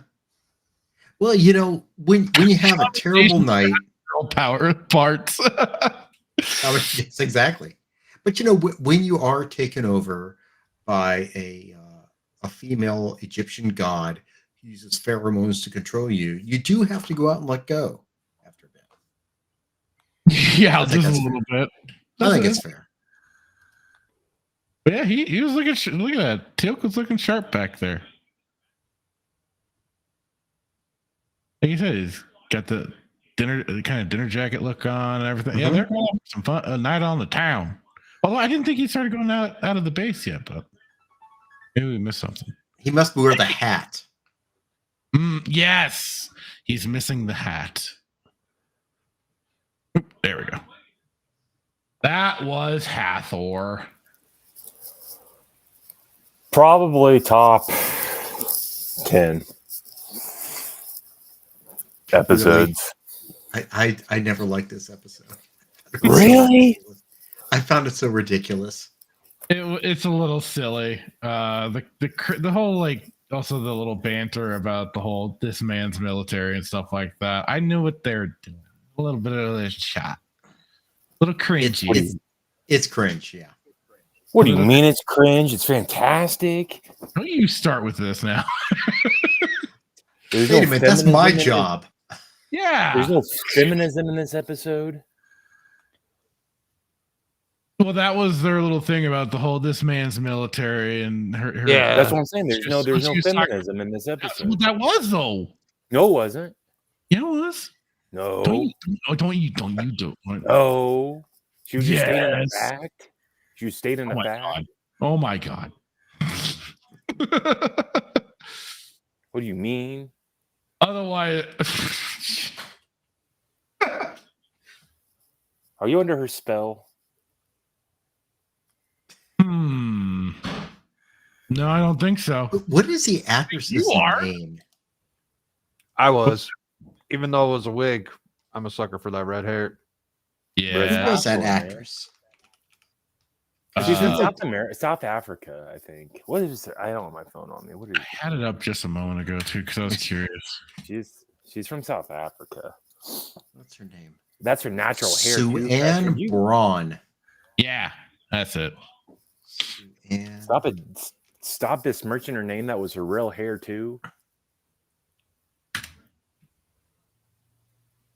Actually, she looks better in these photos than she did there. Mm. I can't believe you didn't like this episode, Fractured. What's wrong with you? It just has some cringy parts that are just like, eh. And even before I was, you know, paying attention, that sort of shit. That little exchange always just kind of was one of those things of this. I was like, no, that doesn't work for me, brother. How can you sit here and say episode 3's cringe, but then call this cringe? I said both are. I think episode 3 is the only funny thing with episode 3 is the fact that you have Shang Tsung up in there chewing scenery. It's fantastic. Love it. I've sent that episode to every feminist out there. Meteor Advocate Timon says, my only criticism is the other girl soldiers should have been hotter. No need to be too realistic. I'll agree with that. I'll agree with that. Bruh. Yeah. I could watch this episode like 4 times in a row and I'll get tired of it. It's great. I don't understand what's up with the ice bath she's sitting in. Did she just did all those she just give birth to all those things? There were a lot of shrimp in there. There was a lot of king prawns in that ice bath. I feel like they rated the Red Lobster bar for effects. Maybe a sizzler. But, yeah. It was not well done. They all just sort of floated on to each other. Yeah. I don't know if that might have been whatever they were using. My whole criticism is, how did she escape? It was on fire. So was the water oil?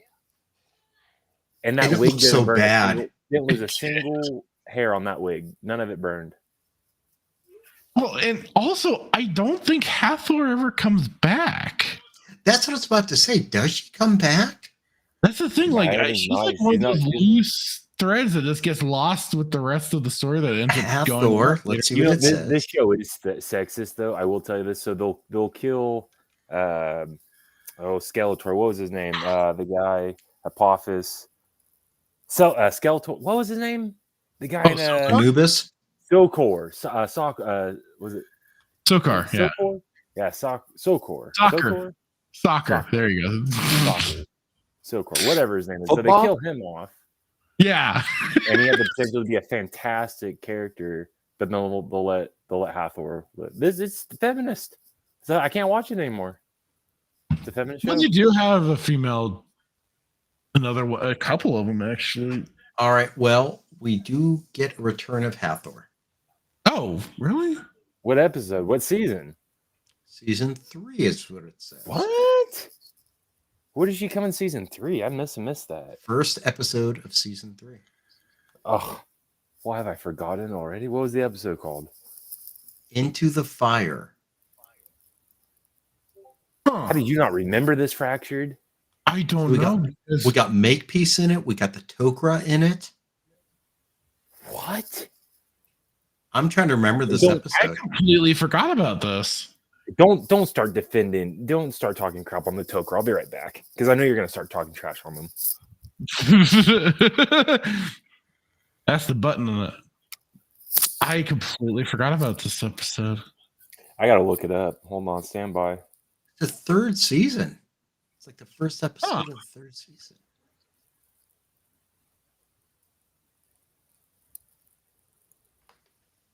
What are you chewing on there? Hey, what are you eating? What are you eating? The doggo's getting into trouble.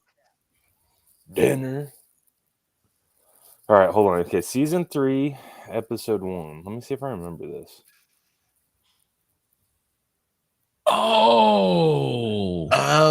I'm now remembering. Okay. Oh, this girl in the white guy. She is a Tok'ra, but I don't remember Hathor. Yeah. Okay, God. It's coming back to me a little bit now. And then Jack has to act like he's still under the control of a symbiote and stuff too. I don't remember this. At one, like in part 2 and stuff. I now that's right. Why don't I remember it? I thought these were like the implants. The episode where they're all implanted with the neural thing. They have those neural devices attached to them and stuff. But they're like trying to gain information from them or something. Next, then episode 2, fantastic, is where we get the Jaffa joke. One of the funniest things I've ever heard in my life. Oh, is that that's the the- Jaffa the- joke one? with the one Sitesh sniffles or yeah, the Sitesh guard's nose drips.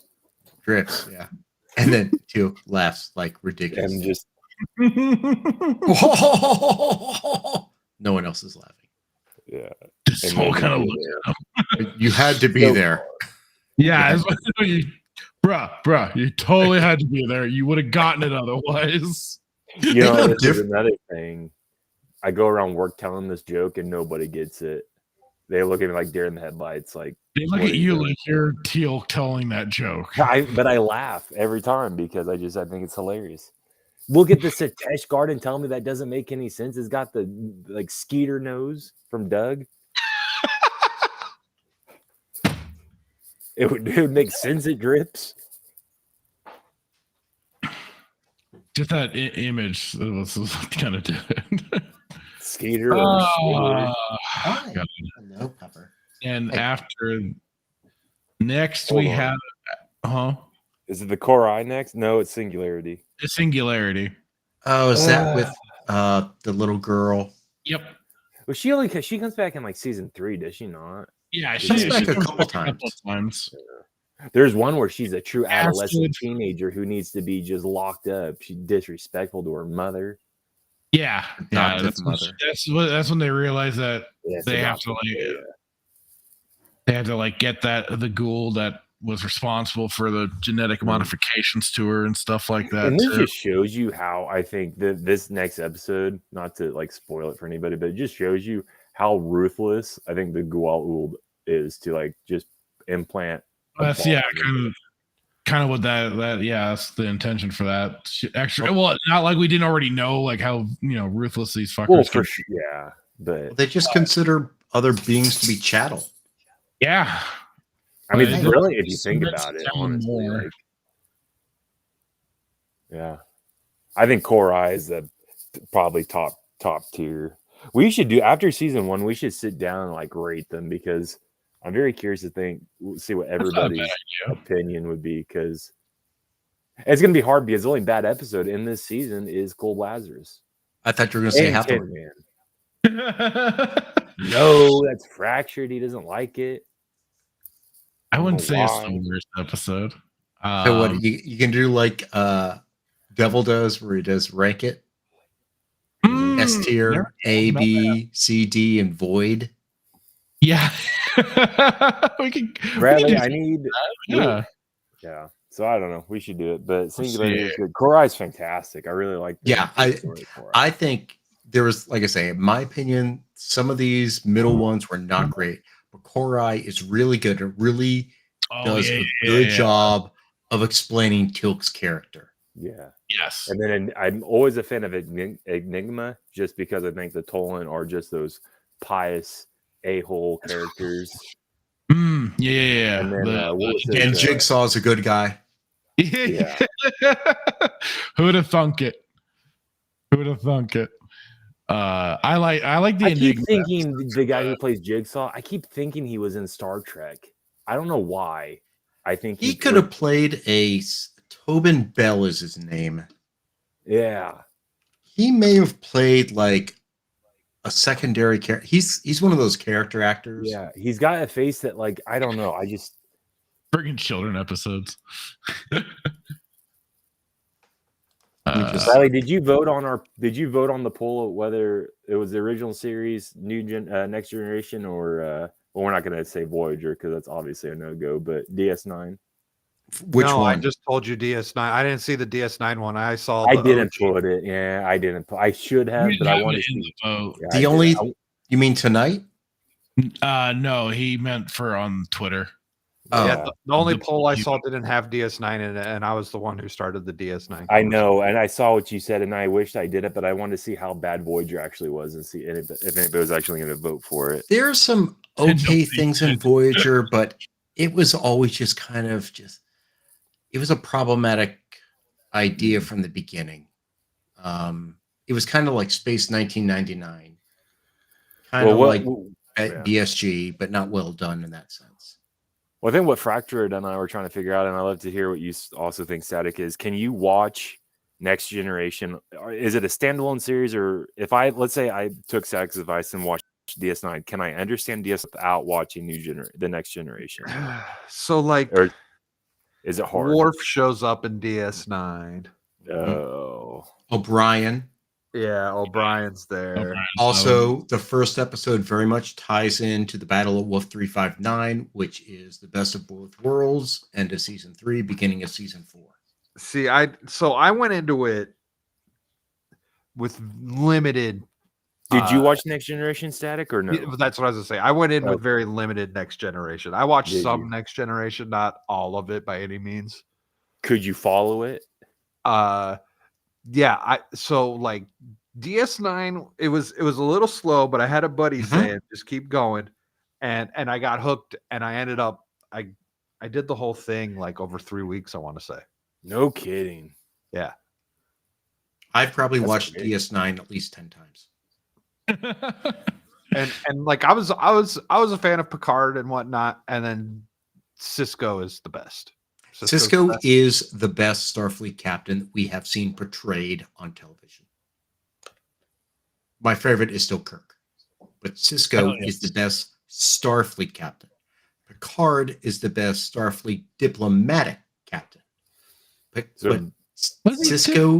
Cisco combines a little bit of both Picard and a little bit of Kirk and a little bit of A Man Called Hawk. I don't know. My gut's leaning towards Next Generation just because I think that would set up whatever you need to know. But I'm hearing DS9's DS9 like the fucking what's his name? Oh my god, the Ferengi are so fucking awesome. Quark.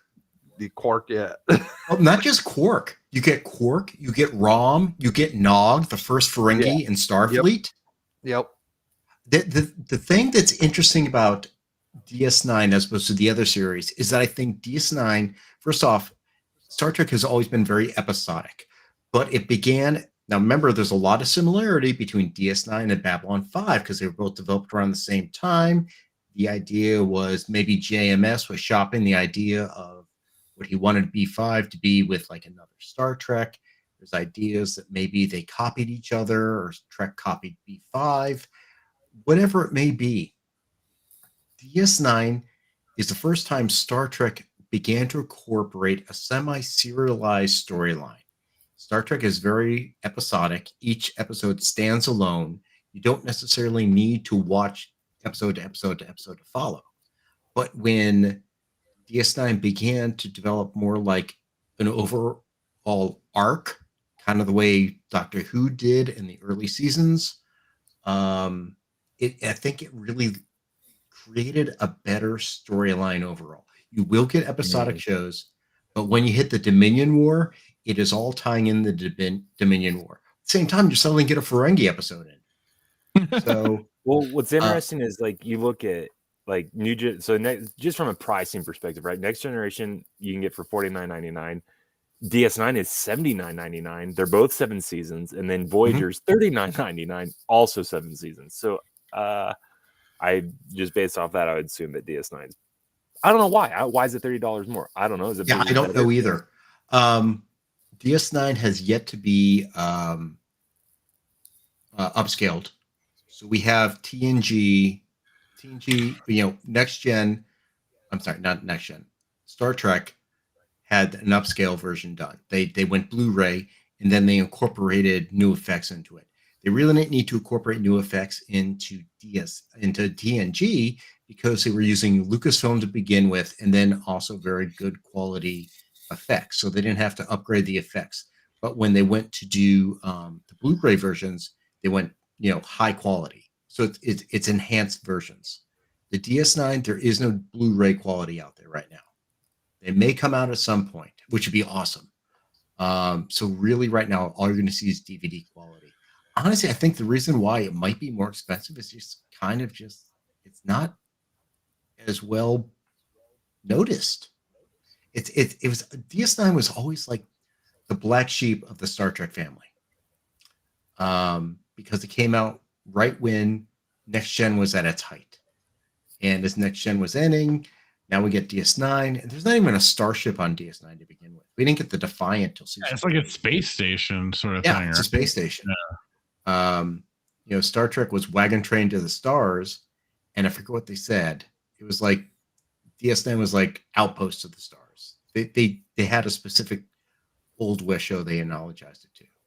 And all they had was little runabouts. Had Uber shuttles. That was it. Just big ass shuttles. I think that's where DS9 had its faults in the beginning, because they're trying to break away a little bit from the normal Star Trek theme of exploration. You didn't really explore as much. It came to you. But I think that also allowed DS9 to develop its own unique identity, because it was also involved with like the Bajorans, a planet that had been occupied, that had deep religious sensibilities, deep religious themes, which is completely anathema to Star Trek. And then I didn't realize, yeah. And then Ben Sisko becoming a religious figure to the Bajorans. Uh-huh. Well, and isn't that kind of a funny thing though when you kind of think about it? It's like you have Star Trek, which is very well established with what they did for their shows, for that, like you say, the exploration. And wow, so funny to hear about a franchise taking a risk and it pays off. Funny how that can work sometimes. With actually a quite diverse cast. Oh! I just want to point out that no, that doesn't make any sense at all. Now, again, I say James T. Kirk will always be my favorite captain, because that was my first captain. It's like same thing. It's like, who's your favorite Doctor? It's like the Doctor that I started watching. David Tennant's my favorite Doctor, because that's when I fell in love with Doctor Who. Jim Kirk is my favorite captain, because that's when I fell in love with Star Trek. The best captain is Ben Sisko. So honest thoughts about how J.J. Abrams, Kirk, who played it? Chris Pine. What is this? Chris Pine. Yeah. Terrible. How do you like? I feel like it's Ryan Reynolds playing James Kirk. Yeah. I mean, literally, he becomes captain at 25 years old. He hasn't even graduated Starfleet Academy. Yeah. In the movies, he literally, first off, Jim Kirk is just like a townie, a drunk townie in this in 2009.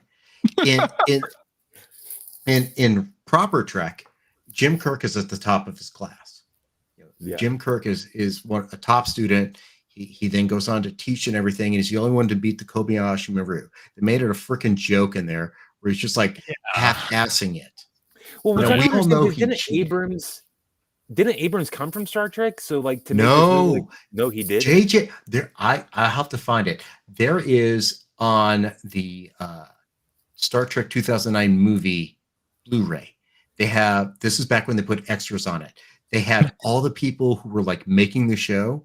You had like Robert Orsi, you had Kurtzman, you had some guy named Gorman, you had JJ, and they're rating their Star Trek knowledge. JJ's Star Trek knowledge was very low. So was Kurtzman's. I think Orsi was the only one with very high Star Trek knowledge. JJ was a Star Wars guy. He always was a Star Wars guy. And that's what he did. He introduced Star Wars sensibility into Star Trek. Yeah. Into Star Trek. I mean, even look at, and I heard Hitman talking about phasers earlier when you guys first started talking. Okay, phasers are very different. Phasers are very much Star Trek. They're very much straight laser lines. If you go and watch the 2009 movie, the phasers are literally blaster bolts from Star Wars. That's not what phasers are. Photon torpedoes are more like that. That was where I was almost like, okay, maybe this. When I saw Star Trek initially, I was like, oh, maybe this guy wouldn't be so bad for something like Star Wars. I was fucking wrong considering what he did. But I definitely saw more that like it took out a lot of science fiction stuff from the original Star Trek and just turned it very, very action, very low substance. It became more popcorn flick. Yes. In Star Trek, they just weren't good. The Star Trek movies just weren't good at all. Like and this is coming from a Star Wars guy. Oh yeah, the J.J. Abrams, they were trash, and this is coming from a Star Wars guy who has had a presupposition that Star Trek was never good.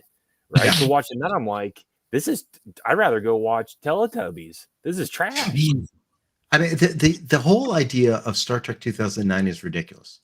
Jim Like you Kirk. did it, you said it hilarious. Like he's like a drunk townie from downtown Boston, just getting a ship. Like how does that make sense? Why would they give it this? I don't even calculate how much these. Yeah, go ahead. Did you actually you watched the movie, right? Yeah, I watched that, and then the one with Khan, which I heard a lot. It got a lot of backlash. Oh, I don't want to start on that bullshit. But look at how Jim Kirk joined Starfleet.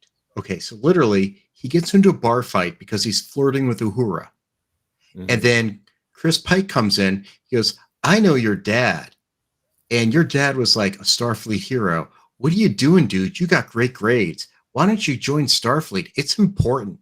So Kirk then rides out on his motorcycle, sees the Enterprise being built in a fucking cornfield for some reason, and the next morning drives up to the shuttle, hands the keys to some jackass just working around there, and walks on and goes, "I'm joining Starfleet." What the fuck is that? Out of nowhere, he's suddenly doing it. It's just like. But what you're saying, and Fraction, I don't know if we've ever talked about this, but Bradley, what you're saying is Captain Kirk actually graduated or was top of the class of Starfleet Command or whatever. Jim Kirk, in real life, when I say real life, in true Star Trek, graduated as one of the top cadets in Starfleet. He also was the only one to beat the Kobayashi Maru. And even though he cheated, he was given an accommodation for original thinking. He was until Tryla Scott in Next Generation, who I believe became a captain at 29 years old. That is in the episode Conspiracy, the end of the first season of Next Generation.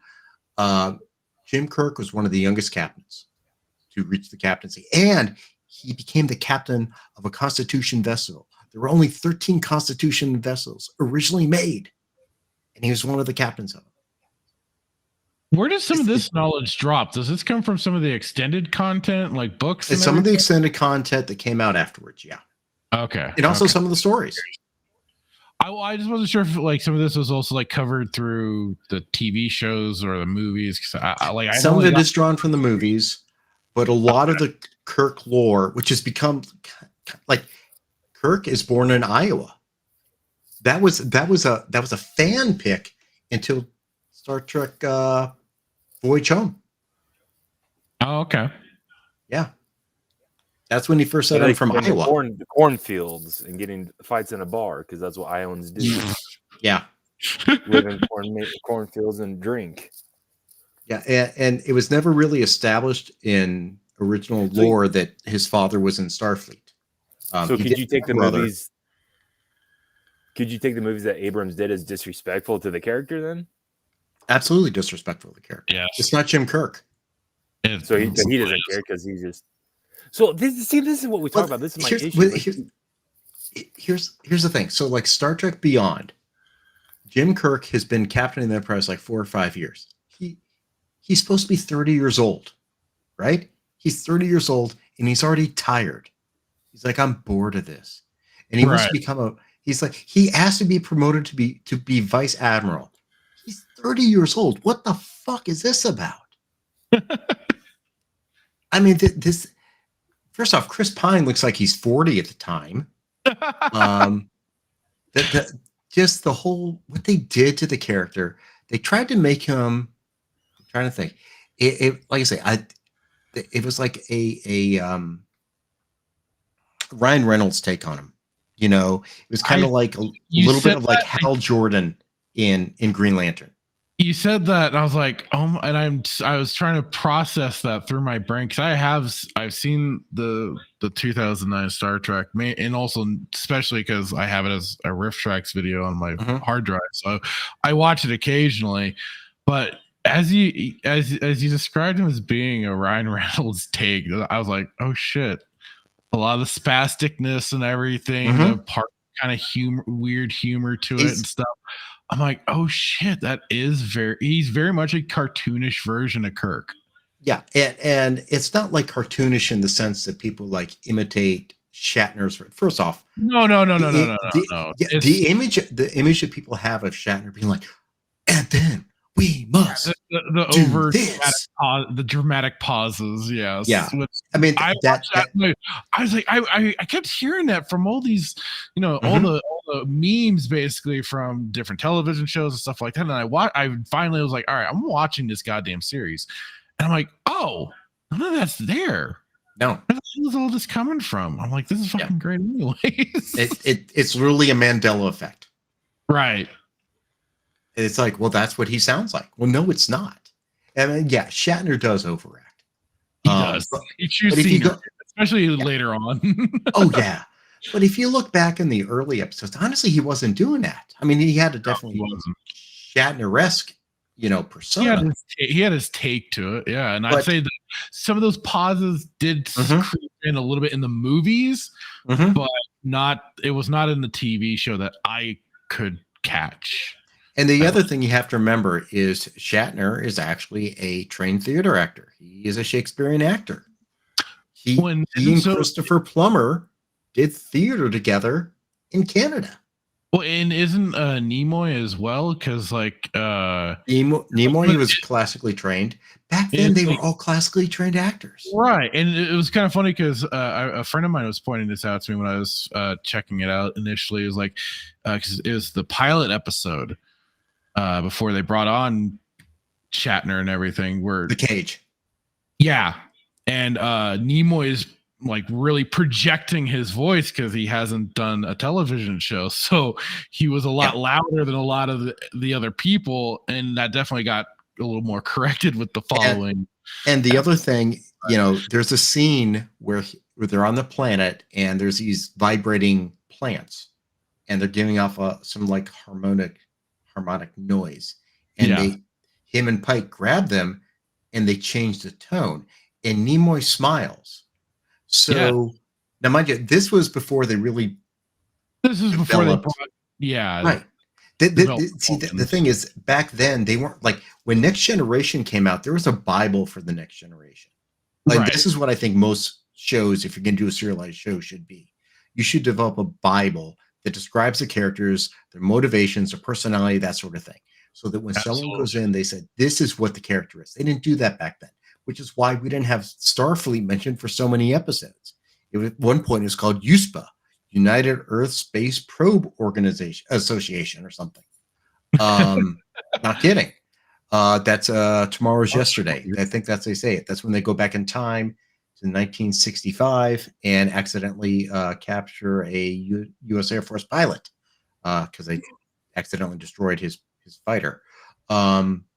But yeah, they didn't have that stuff. So they were really developing it. It really wasn't until later, after the show went off the air and fandom took control and wrote their own stories and cons began, really the lore began.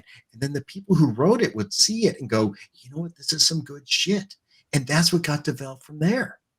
Well, and then when did they do the animated show? That was, I think it was like 73. I don't even know if I was born at the time. See, I haven't watched the animated show yet. That's something I'll have to take a look at. There's only one episode that is truly important. That's called Yesteryear. And that's involving Spock and I believe the Guardian of Forever. Okay. Let me see. Yep. First episode was September 8th, 1973. September 6th, 1960. No, September 8th. 1966, I think, was the first episode of the Star Trek television series. Right. Fear Fema said Abrams' Star Trek was him telling Hollywood, "Look, I can do Star Wars." Pretty much. Yeah, and he did such a great job of it. Yeah. The show Bible should also have the limitations of the tech of the world. Oh yeah, yes. And I just did my second rewatch for the second episode of Discovery, and I don't bang my head as much. Okay. Did Picard get canceled, or are they only going to do 3 seasons? No, they only did 3. That's funny. Was it good or not good? And why did he come back? Third? See, this is what we just Star Trek Picard in general. The first 2 seasons were fucking garbage. It destroyed lore. See, this is what we talk about, and I don't understand. Like we just talked about earlier, let old franchises die. Like, why did they bring it back? Why did they bring him back to only like because Patrick Stewart has an ego. Yes, and what did people want to see? People wanted to see the old crew. Yeah, right. They wanted to see them get back together one last time. Right, and that the Over the Hill gang got back together for season 3, and it wasn't perfect. It's far from perfect, but maybe the best thing that has been done under the Kurtzman production banner. Why? Because Kurtzman was not involved with it. Funny how you get certain creatives out of projects and it elevates. I mean, Hitman, you have no idea. Creative. Oh, wait a minute. Hitman, did you ever play Mass Effect? No, but Andromeda, was it Mass Effect Andromeda? Oh God, no. No. Why? Do you know what the Reapers are? No. What are they? They're like a cybernetic creature who tries to take over things. Yeah. Yeah. Okay. So that's basically what happens in Star Trek Picard season 1. No. You're upset. You're not invested like I was. Jesus Christ. I know. I can only tell. I mean, Data was dead at this point, but then they created a whole race of slave Datas, because this is what the Federation stands for. And those slave Datas rebelled and ended up destroying the planet Mars, basically. And then Romulans became refugees because their planet blew up, because JJ did that in the Star Trek movie. And wait, they crossed over with because Picard was supposed to be the separate timeline, right? No, this is where things get very confusing. Oh God. There's so many. So I'm gonna regret asking this question our time. You are. I've been going 4.5 hours. You cannot get into my issues on this shit. No, not for your explanation, just for the fact of like, I know this is gonna be fucking horrible. I'm already like just how badly they have tanked Star Trek. Well, first, let me just say, there's a girl that's a key to everything. In first season of Star Trek Picard. Godzilla movie, thank God, yay! Right. Oh, also, okay. So here's the other thing. Jesus Christ. The thing that's supposed to happen about Star Trek is not supposed to involve our world. So when Star Trek began in 1966, it incorporated. All right, I'm out. Star Trek. Sorry, I've been going for. You got to tap. So I got to eat something. It's been all day. So by all means, sir. By all means. I already ate. I went to the beach for dinner. So you got to plug away, Static. What do you got? Yeah, go ahead. I might have a show Monday for Bloodbath. I'm in Vegas as of Tuesday. But it's gonna be old news, but I think there's an interesting conversation to be had around all this Helldiver stuff. So we're probably gonna go on that when we do the weekend pregame in 2 weeks. So okay. It was fun getting to watch Stargate with you guys. Thanks for coming on, Static. Yeah, appreciate it, buddy. Later, gentlemen. Later, dude. So basically the timeline got fucked up. They tried to basically create their own thing. The thing about Star Trek is Star Trek in 1966, Space Seed, Ricardo Montalban appears as Khan, which becomes, Wrath of Khan. Iconic movie, iconic character, probably the best thing, the most recognizable thing about Star Trek to normies is Khan. So the eugenics wars happens in 1990. When the show premiered in 1966, that was 30, 40 years from now. So, and throughout that time, until 2005, it had always remained that way. So even though we had passed the time that eugenics wars happened in our world, it still happened in Star Trek world. Star Trek world was separate from reality. Well, what they decided to do is make our world Star Trek world. So in Star Trek Strange New Worlds, J6 kicks off the Second American Civil War, and they show scenes from J6. I heard about that. And then they made the eugenics wars after that. So Khan did not exist in the 1990s. Khan now exists in the 2030s, 2040s. So Khan's about to come. So they changed the timeline. That's why I say all this new Trek is a separate timeline. Complete garbage. Yeah. And it's just like they're trying to insert narratives into Star Trek again. Star Trek was always liberal. Star Trek was woke. No, Star Trek was always liberal. It was always liberal in its ideology. It wasn't progressive. It wasn't woke. It didn't force things down your throat. It told tales of morality through metaphor. It told tales about issues of racism and sexism and all that through metaphor. Now it's just shoving it down your throat. So now the Trill, which is a very significant character in DS9, the Trill are now transgenders. Now we have in 32nd century in Star Trek Discovery characters caring about the pronouns. And I'm going to watch that in a bit. Oh, you poor bastard. Why do you do this to yourself, Brad? Why? Well, I went to law school, so I must hate myself. I get, I thought that was just a meme, but all right. Yeah, I guess all lawyers hate themselves. So the answer to Hitman's question, if you want to get into Star Trek, honestly, I think for what you like with SG, I think DS9 would be the series you would enjoy most. But I think you would need a little bit of background from the original series and from Next Generation. Yeah. So in your humble opinion, should I start with Next Generation and then go to DS9? You should watch some both. You should watch some seminal to have a full understanding. I think you should watch everything. Now, I'm not saying go watch Spock's Brain, which may be the worst original series episode ever made. Which one was that one again? Spock's Brain.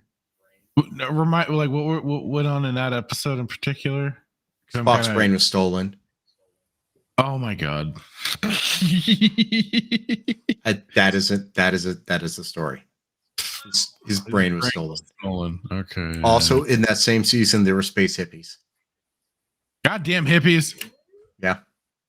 So there's definitely stuff you can skip in the original series, but like the first season, there's so many good episodes, like Space Seed, City on the Edge of Forever. You really get to understand the lore that's being built behind Star Trek, the characters, and what it's talking about. And then on Next Gen, the first two seasons are rough as shit, but you got to watch the pilot. There's maybe a handful in the second season you need to watch. Third season, that's when it really kicks off for Next Gen, and you absolutely have to watch Best of Both Worlds, parts 1 and 2. Absolutely. And then one of the best series endings of all time, All Good Things. And you have to watch every Q episode. You got to watch Q episodes. Fracture, I think we need to do Next Generation is what we need to do, and then we need to go to DS9. Oh boy. Well, I'm gearing up to do a DS9 watch. Are you? As soon as I figure out how to work freaking Discord, I'm going to do a DS9 watch. I think we need to do DS9 Fractured. So are you talking like as a separate thing or like watch party like we've been doing with Stargate? Who are you asking me? Or yeah, you. Of course. Well, I don't know. Well, no, I mean, I think. Well, I don't know. I mean, I think we because we're right now watching Stargate. So. No, I know. So is this be a separate thing, or how do we want? I wasn't sure if like you want to like also like kind of do like what we did with the Star Wars shows, watch, review, then on the show we'll say our review and stuff like that. That's why I was trying to find out what you wanted to do. Yeah. I kind of do a watch party, but I don't want to necessarily give up Stargate because it's absolutely fantastic. But I don't know. Here's the thing. This is coming from a guy that has I haven't crapped on Star Trek. I've always been a Star Wars guy, so I've always said, oh yeah, Star Trek's crap, right? I've always done that. But being introduced to Stargate now, I think that there is a whole not genre. I think there's a whole bunch of science fiction shows that actually could be somewhat good. Like you do realize that I was a Star Wars guy before I was a Star Trek guy. Were you really? See, I don't. Yeah, because I saw Star Wars in I saw Star Wars in 77. I don't want to hear this. And then I started watching Trek in 80. Yeah. But my other question is, if we do this, how, am I gonna have to invest in another computer? Because I'm just gonna get so mad. Does the early Star Trek do a good job following continuity? Like, is it not like what Disney's doing, where it's just crap? Dude, nothing's Original series? No. Well, Original series has some continuity problems. Next gen, that's when the showrunners started paying more attention, especially after season 3, and definitely DS9 pulls from lore. It all pulls from original series. So that's when the people are going back and looking at it. In fact, when my next video comes up, watching second episode of Discovery, I actually pull out my encyclopedia. I pull out the 2016 revised Star Trek encyclopedia, which has everything up to 2016, which means nothing of Kurtzman Trek. Yes, it mentions JJ Trek, but it mentions it as a separate universe. So nothing in it is all untouched by Kurtzman. So anything that happened in Kurtzman, they say is canon. Bullshit. It didn't exist before then. Yeah. Interesting. Well, I just want to give like I said, I guess my biggest question, and I don't know when Fracture wants to end it, but is Sir Patrick Stewart in Next Generation, is he a good character? Like, when did he go bad? In Picard? Was he good through this 7 seasons? First season Picard, second season Picard, it became too much ego. Actually, also a little bit in the movies. After First Contact was the really best movie of Next Gen. After that, you like that one. Yeah, First Contact was good, but you also have to see Best of Both Worlds. I think for actually you got to get through the 3rd season, because it sounds like that's what Bradley's saying that it picks up. So, but chronologically, it would go Enterprise, original series, Next Generation, DS9, Voyager. Yes. Does Janeway not appear in the last episode of season 7 of Next Generation? Who? I thought Janeway. Well, who's the captain on Voyager? Janeway. Did she not make an appearance? Maybe, I don't know. I saw the Next Gen ended in 94. Okay. And Voyager premiered January of 90. Yes, it was my senior year of college. In fact, we stopped playing. We were playing my Star Trek role-playing game, and we stopped to watch the premiere episode of Voyager that Friday night. Okay. So Star Trek Next Gen ended in May 1994. And then Voyager premiered in January of 1995, and Quark appeared in it because Voyager left from Deep Space Nine. That's right. Okay. Well, Fracture, Bradley, you guys have the final say. Am I buying Star Trek Next Generation or DS9? I've got them both pulled up right now. Don't buy anything. Don't buy anything. Don't give them the money. I'm just saying, don't buy anything. I'm just saying, don't buy anything. Don't buy anything. Also, you can also go to Pluto TV and watch Next Gen. Oh, do they have it on? How do I do it? Yeah, they have Pluto TV has Next Gen, has Deep Space Nine, and Voyager. Also original series. Where? What do I need to go to? Pluto TV. It's like a television app. Pluto.tv. Yeah. It's a streaming thing. I might do that then and save me 100.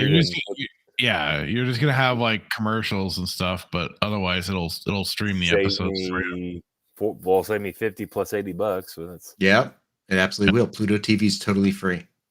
Now you have to watch whatever's on. You can't like choose to watch something. Oh. Yeah, it's kind of like a syndicated TV setup sort of thing. I see. I'm just saying there's a way you can watch everything without having to pay. Just don't But you know what's interesting though? For whatever reason, and I agree with your point, iTunes is selling it for $49. But if you go to Amazon, each season's $30. So this is $50 for all 7 seasons. So you go, it's $24.99 for each season on Amazon. So I'm wondering why Apple is running this deal. I don't know. Because DS9 $79, like I told you, there's no, and each, so that's just interesting. So I'm kind of like in this weird spot. Like, should I take advantage of this, or do I go to the high seas maybe and not, spend anything because I'm frugal? Well, Oh, they do have on demand. Cool. Have on demand too, apparently. So you can do I that know as that. well. Oh yeah, there it is, right up the top there. I've never seen that. But I usually anytime I've pulled up Pluto, I've done it off of my TV itself. I haven't done it on the website. Okay, that's cool. Yeah. Cool. Let me just get to these last bit of comments really quick. Dan Blackroyd did say the Reapers were dyslexic offshoot faction of the Weinstein Company. The Citadel was never the same after. No, it was not. No, it was not. They just could not figure out that Reaper And the funny thing is, like, the whole thing of Mass Effect took a lot of stuff from Star Trek and Babylon 5 and stuff like that. But then it's just funny that Star Trek ends up taking from Mass Effect. That's just so bizarre to me. So bizarre. And Firafima, in regards to Spock's brain, said only half his brain. Still taking his brain nonetheless, though. And Star Wars isn't the same type of sci-fi as Star Trek. I agree. They're both very. They have Star Wars is sci fantasy. People have debated that. That's all I'll say because I don't know all the information. Meteor Advocate Timon's going to play some Grandia. Bye. Have a good one, sir. Thank you for hanging out, Timon. You watched Stargate with us and you've been hanging out. Appreciate it, bud. Have fun with Grandia. So yeah, we almost hitting that 5-hour mark. Goddamn. Brad, how were you talking about before Stargate came on? Jesus. We were talking about a lot of video game stuff. We went over the stupid trailer for Tales of the Empire. Oh God, I'm gonna have to watch that shit. And we went over a long, over typed out freaking Stargate article. Oh God, what else? We were also just kind of chit chatting at first. So, and Hitman's been trying to answer his Star Trek questions. Mm-hmm. Man. We did the whole poll for the favorite Star Trek captain. It was a tie between Captain Kirk and Kirk. And then Picard and Janeway were the absolute dead last. Even did not know Avery Brooks played Cisco. He also played American History X, which I thought was crazy. He's also a man called Hawk. Yeah. Did not know. Small world. So.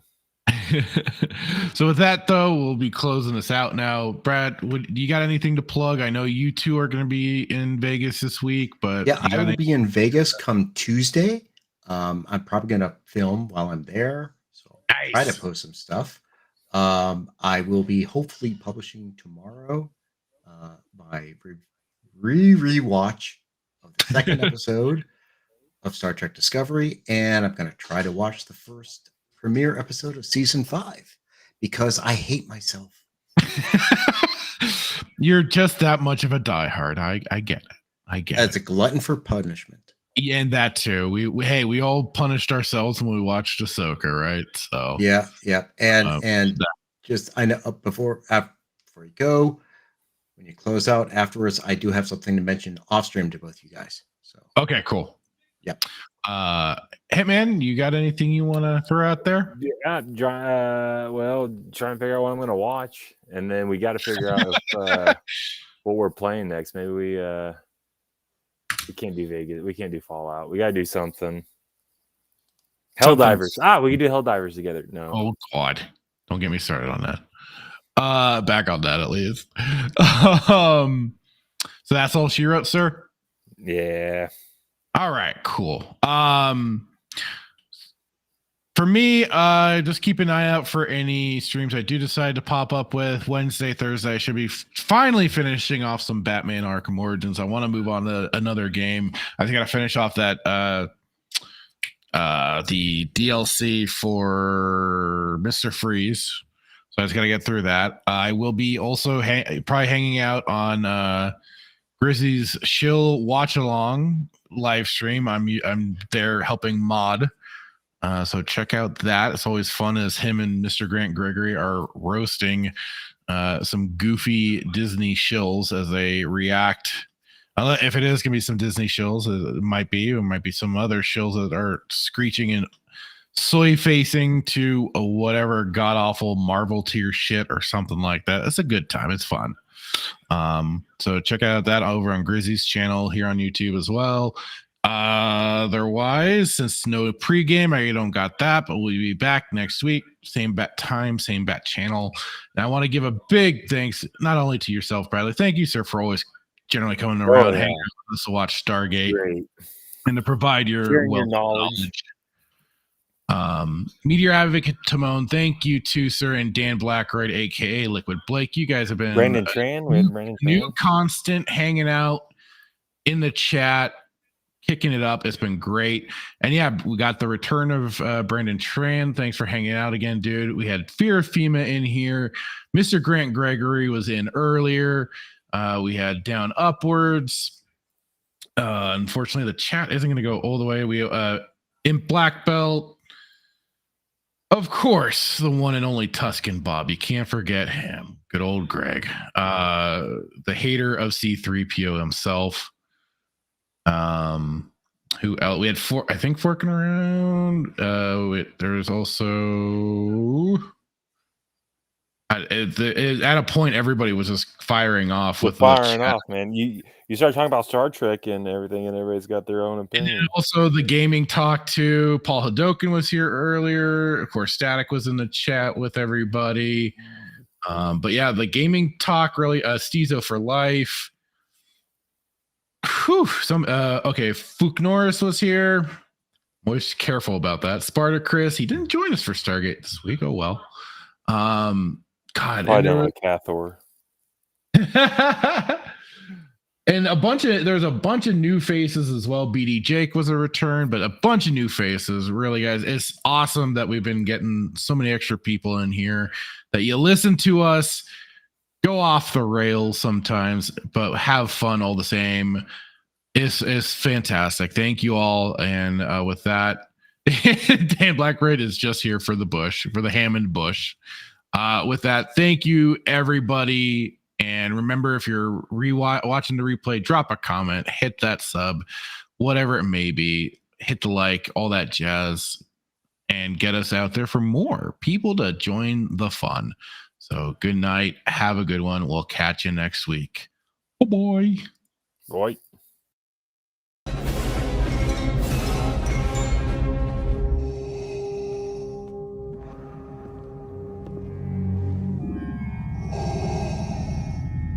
What is thy bidding, my master? Yeah, I should have known from the very beginning. From what you said. Yeah, when the mega powers were formed. Yeah, what you were out for from the very beginning. Yeah, you were after what was mine. I remember what you said. You can destroy the Emperor. Join me. Together, we can rule the galaxy as father and son. Yeah, that one was rough. Those words right there. Yeah, I got stuck, yeah, but I swallowed it anyway. Didn't like the taste, but I swallowed it anyway, yeah. But I remember the time when there was a conquistador out of the ring. The one that's so jealous that he can't stand it, yeah. Yeah, you came in there with your poses, yeah, but you made a big idiot out of yourself, yeah. And speaking of idiot things, what about that stupid idea? Did you forget that one? Think back. That right there sealed your fate. Yeah, that put the madness over the edge. But I'll tell you what felt even better, yeah, was in the dressing room, in the first aid room. Me being unselfish, yeah, said go ahead, do the thing, yeah. You won't steal my thunder, no. When you take a look at the madness's eyes, all you're gonna see is complete and utter